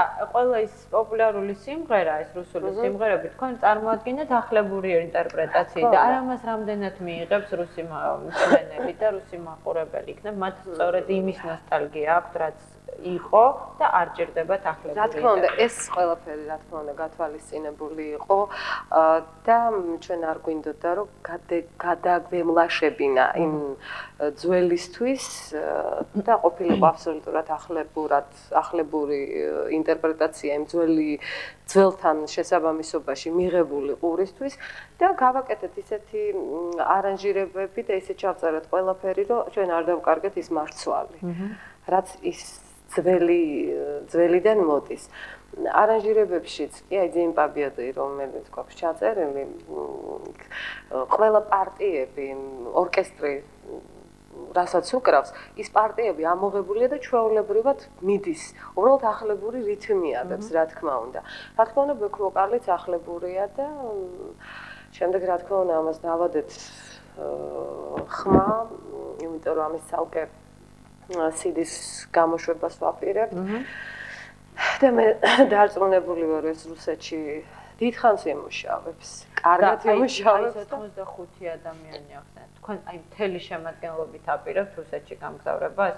რუსეთისთვის ეს პრობლემა არ არის. აბსოლუტურად 85 ადამიანის წაყვანა, კი 100 ადამიანის წაყვანაც არანაირი პრობლემა არ არის. მთავარია რომ საღი აზრით, საღი თვალით და გონებით დაინახონ იმ ადამიანებმა, რამ ხელა შემოსავალი შეიძლება შემოიტანონ ამ 85-მა კაცმა, ჩემი თამადობით. და აი როდისთვის არის ეს გასვლა, თუ არის უკვე დაგეგმილი, თუ რაღაცა ჯერ ბუნდოვანი? მოდი ამას არ ვიტყვი. კარგი, კი ბატონო, თქვენება, მაგრამ ჩვენ ძალიან გადავუხვიეთ. ესეთი პრინციპი მაქვს, არაფერს აღარ ვიტყვი წინას. ჩვენ ძალიან გადავუხვიეთ თემას, მე მაყურებელს ვეტყვი რომ ვისაუბრეთ არა იმ კონცერტზე, რომელიც დღეს უნდა ვნახოთ, ახლა დავბრუნდეთ 1 წლით უკან, ანუ იმ კონცერტიდან 1 წლით უკან, ანუ 2002 წელს იყო საკმაოდ სერიოზული კონცერტი ფილარმონიაში და იყო ძალიან სერიოზული სიურპრიზები ამ კონცერტზე, თუ შეიძლება ახლა კონკრეტულად ამაზე ვილაპარაკო. კი ბატონო, ეს კონცერტი მოვამზადეთ მე და ნანა ცინცაძემ, ნანა მეხმარებოდა ორგანიზებაში და აღმოჩნდა რომ მეც კარგი ორგანიზატორი ვყოფილვარ. და შემდეგ უკვე აი აქ სცენარი არ ქონდა ჩვენ არანაირი და არც ჭირდებოდა ამ კონცერტს სცენარი არ ჭირდებოდა არანაირი წაყვანა ესე მქონდა ჩაფიქრებული რომ მე გამავალ სცენაზე დავდგები და ვიმღერებ თავიდან ბოლომდე და დამთავრდა უბრალოდ მინდოდა რომ ყოფილიყო ლამაზი სცენა ავთოსთან შევიკერე საკონცერტო კაბა თათა ვარდანაშვილთან შევიკერე ჩექმა. რა თქმა უნდა, ახლა ამ გადასახედიდან მე ცოტა სხვანაირად ჩავიცმევდი, მით უმეტეს რომ ერთიც და მეორეც ძალიან ლამაზია, მაგრამ ამ შემთხვევაში ალბათ რაღაცას შევცვლიდი და ну ესე ჩატარდა, უბრალოდ ჩატარდა ეს კონცერტი. აი კონცერტი იყო ძალიან სერიოზული ემოციური მოხდა. დიახ და აი ამ კონცერტის დროს ყველაზე სასიხარულო მომენტი ჩემთვის იყო ის რომ როდესაც დარბაზს მიანათებდა სინათლე ყველას წრემლი ქონდა თვალზე.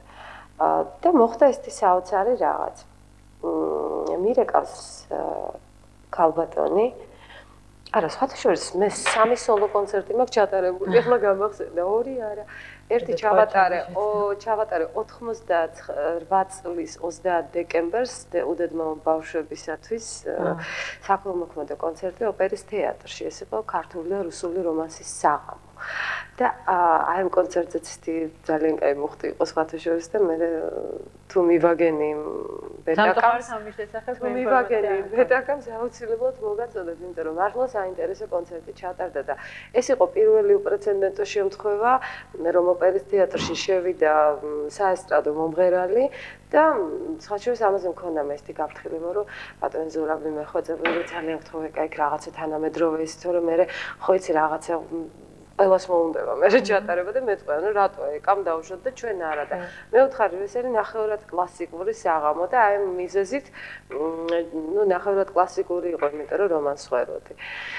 ხო, ეხლა ну მოკლედ ვერაფრით ვერ გავჩერდით აი 2002 კონცერტამდე. ხო, და მირეკავს მანდილოსიანი ხანში შესული და მეუბნება რომ იცი ეკა ერთი კვირა მე გამაყუჩებლებზე ვარო საერთოდ ავად ვარო და დამპატიჟეს ჩემმა მეგობრებმა მეზობლებმაო და ერთი კვირა მე გამაყუჩებელი არ მიმიღიაო და ისეთი გაოგნებული ვიყავი იცი ღმერთს ვხდიდი მადლობას რა თქმა უნდა ყველა ტაში ყველაფერი რა თქმა უნდა მას ეკუთვნის იმიტომ რომ იქიდან მოდის ყველაფერი და რომ არა ის ავა ხა მე რომელი ქირურგი და ექიმი მე ვარ ხომ და მქონდა კიდე მეორე შემთხვევა ასეთი ოთარ ტატიშვილი იყო სხვათა შორის ჩემთან ერთად და გავიდა ჩემი რა ქვია ირმა სოხაძესთან ერთად გადაცემა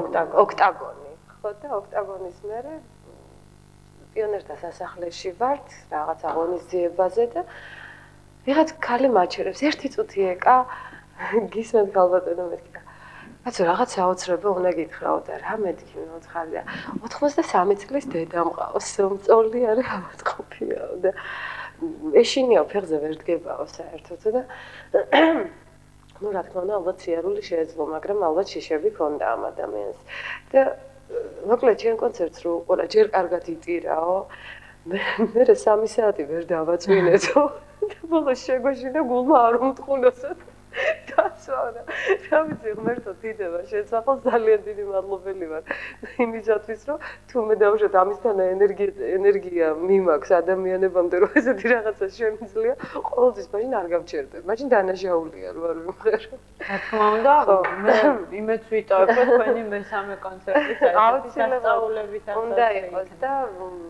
გაუნდინარე იქიდან რომ სიმღერა მაინც ჩემი სიცოცხლეა, სიმღერა ჩემი არსებობა, სიმღერა ჩემი სულიერება. რა თქმა უნდა, მე უამისო სიცოცხლე არ შემიძლია და ყოველთვის ვცდილობ, რომ როდესაც წარსდგები მე ჩემი მსმენელის წინაშე, ეს იყოს რაღაცა ახალი მუხტი, რაღაცა აი ესეთი დავანახო ყოველთვის, რომ კმაყოფილი დარჩეს ის ჩემი მსმენელი. რა თქმა უნდა, მე ყველა ჩემ კოლეგას უსურვებ ამას. რა თქმა უნდა მე უკან დამიწევია, ყველა ჩემზე კარგი იყოს, მე ეს გამიხარდება, რა თქმა უნდა. და რა შემიძლია კიდევ თქვა ჩემ სოლო კონცერტთან დაკავშირებით, რა ვიცი? მაყურებელმა განსაჯოს, რა თქმა უნდა, მე ვიცი რომ მე ვიდექი სცენაზე და მღეროდი და დანარჩენი უკვე ეს მაყურებლის საქმეა. ძალიან დიდი მადლობა ეკამოგდანებისთვის, კონცერტის მოწოდებისთვის. მე კი მაყურებელს ვეთქვი, რომ არ გადარჩენ თავიანთი ტელევიზორები, მე ყოველთვის ასე ვამთავრებ ჩემ გადაცემას. თუ გსურთ დარწმუნდეთ იმაში, მართლა ყველაზე კარგად ღერის თუ არა ეკა კვალიაშვილი, ჯობია მოусმინოთ და ნახოთ მაესტროს ეთერში მისი სოლო კონცერტი. ერთი კვირის შემდეგ ჩვენ ისევ შევხვდებით ერთმანეთს. კარგად.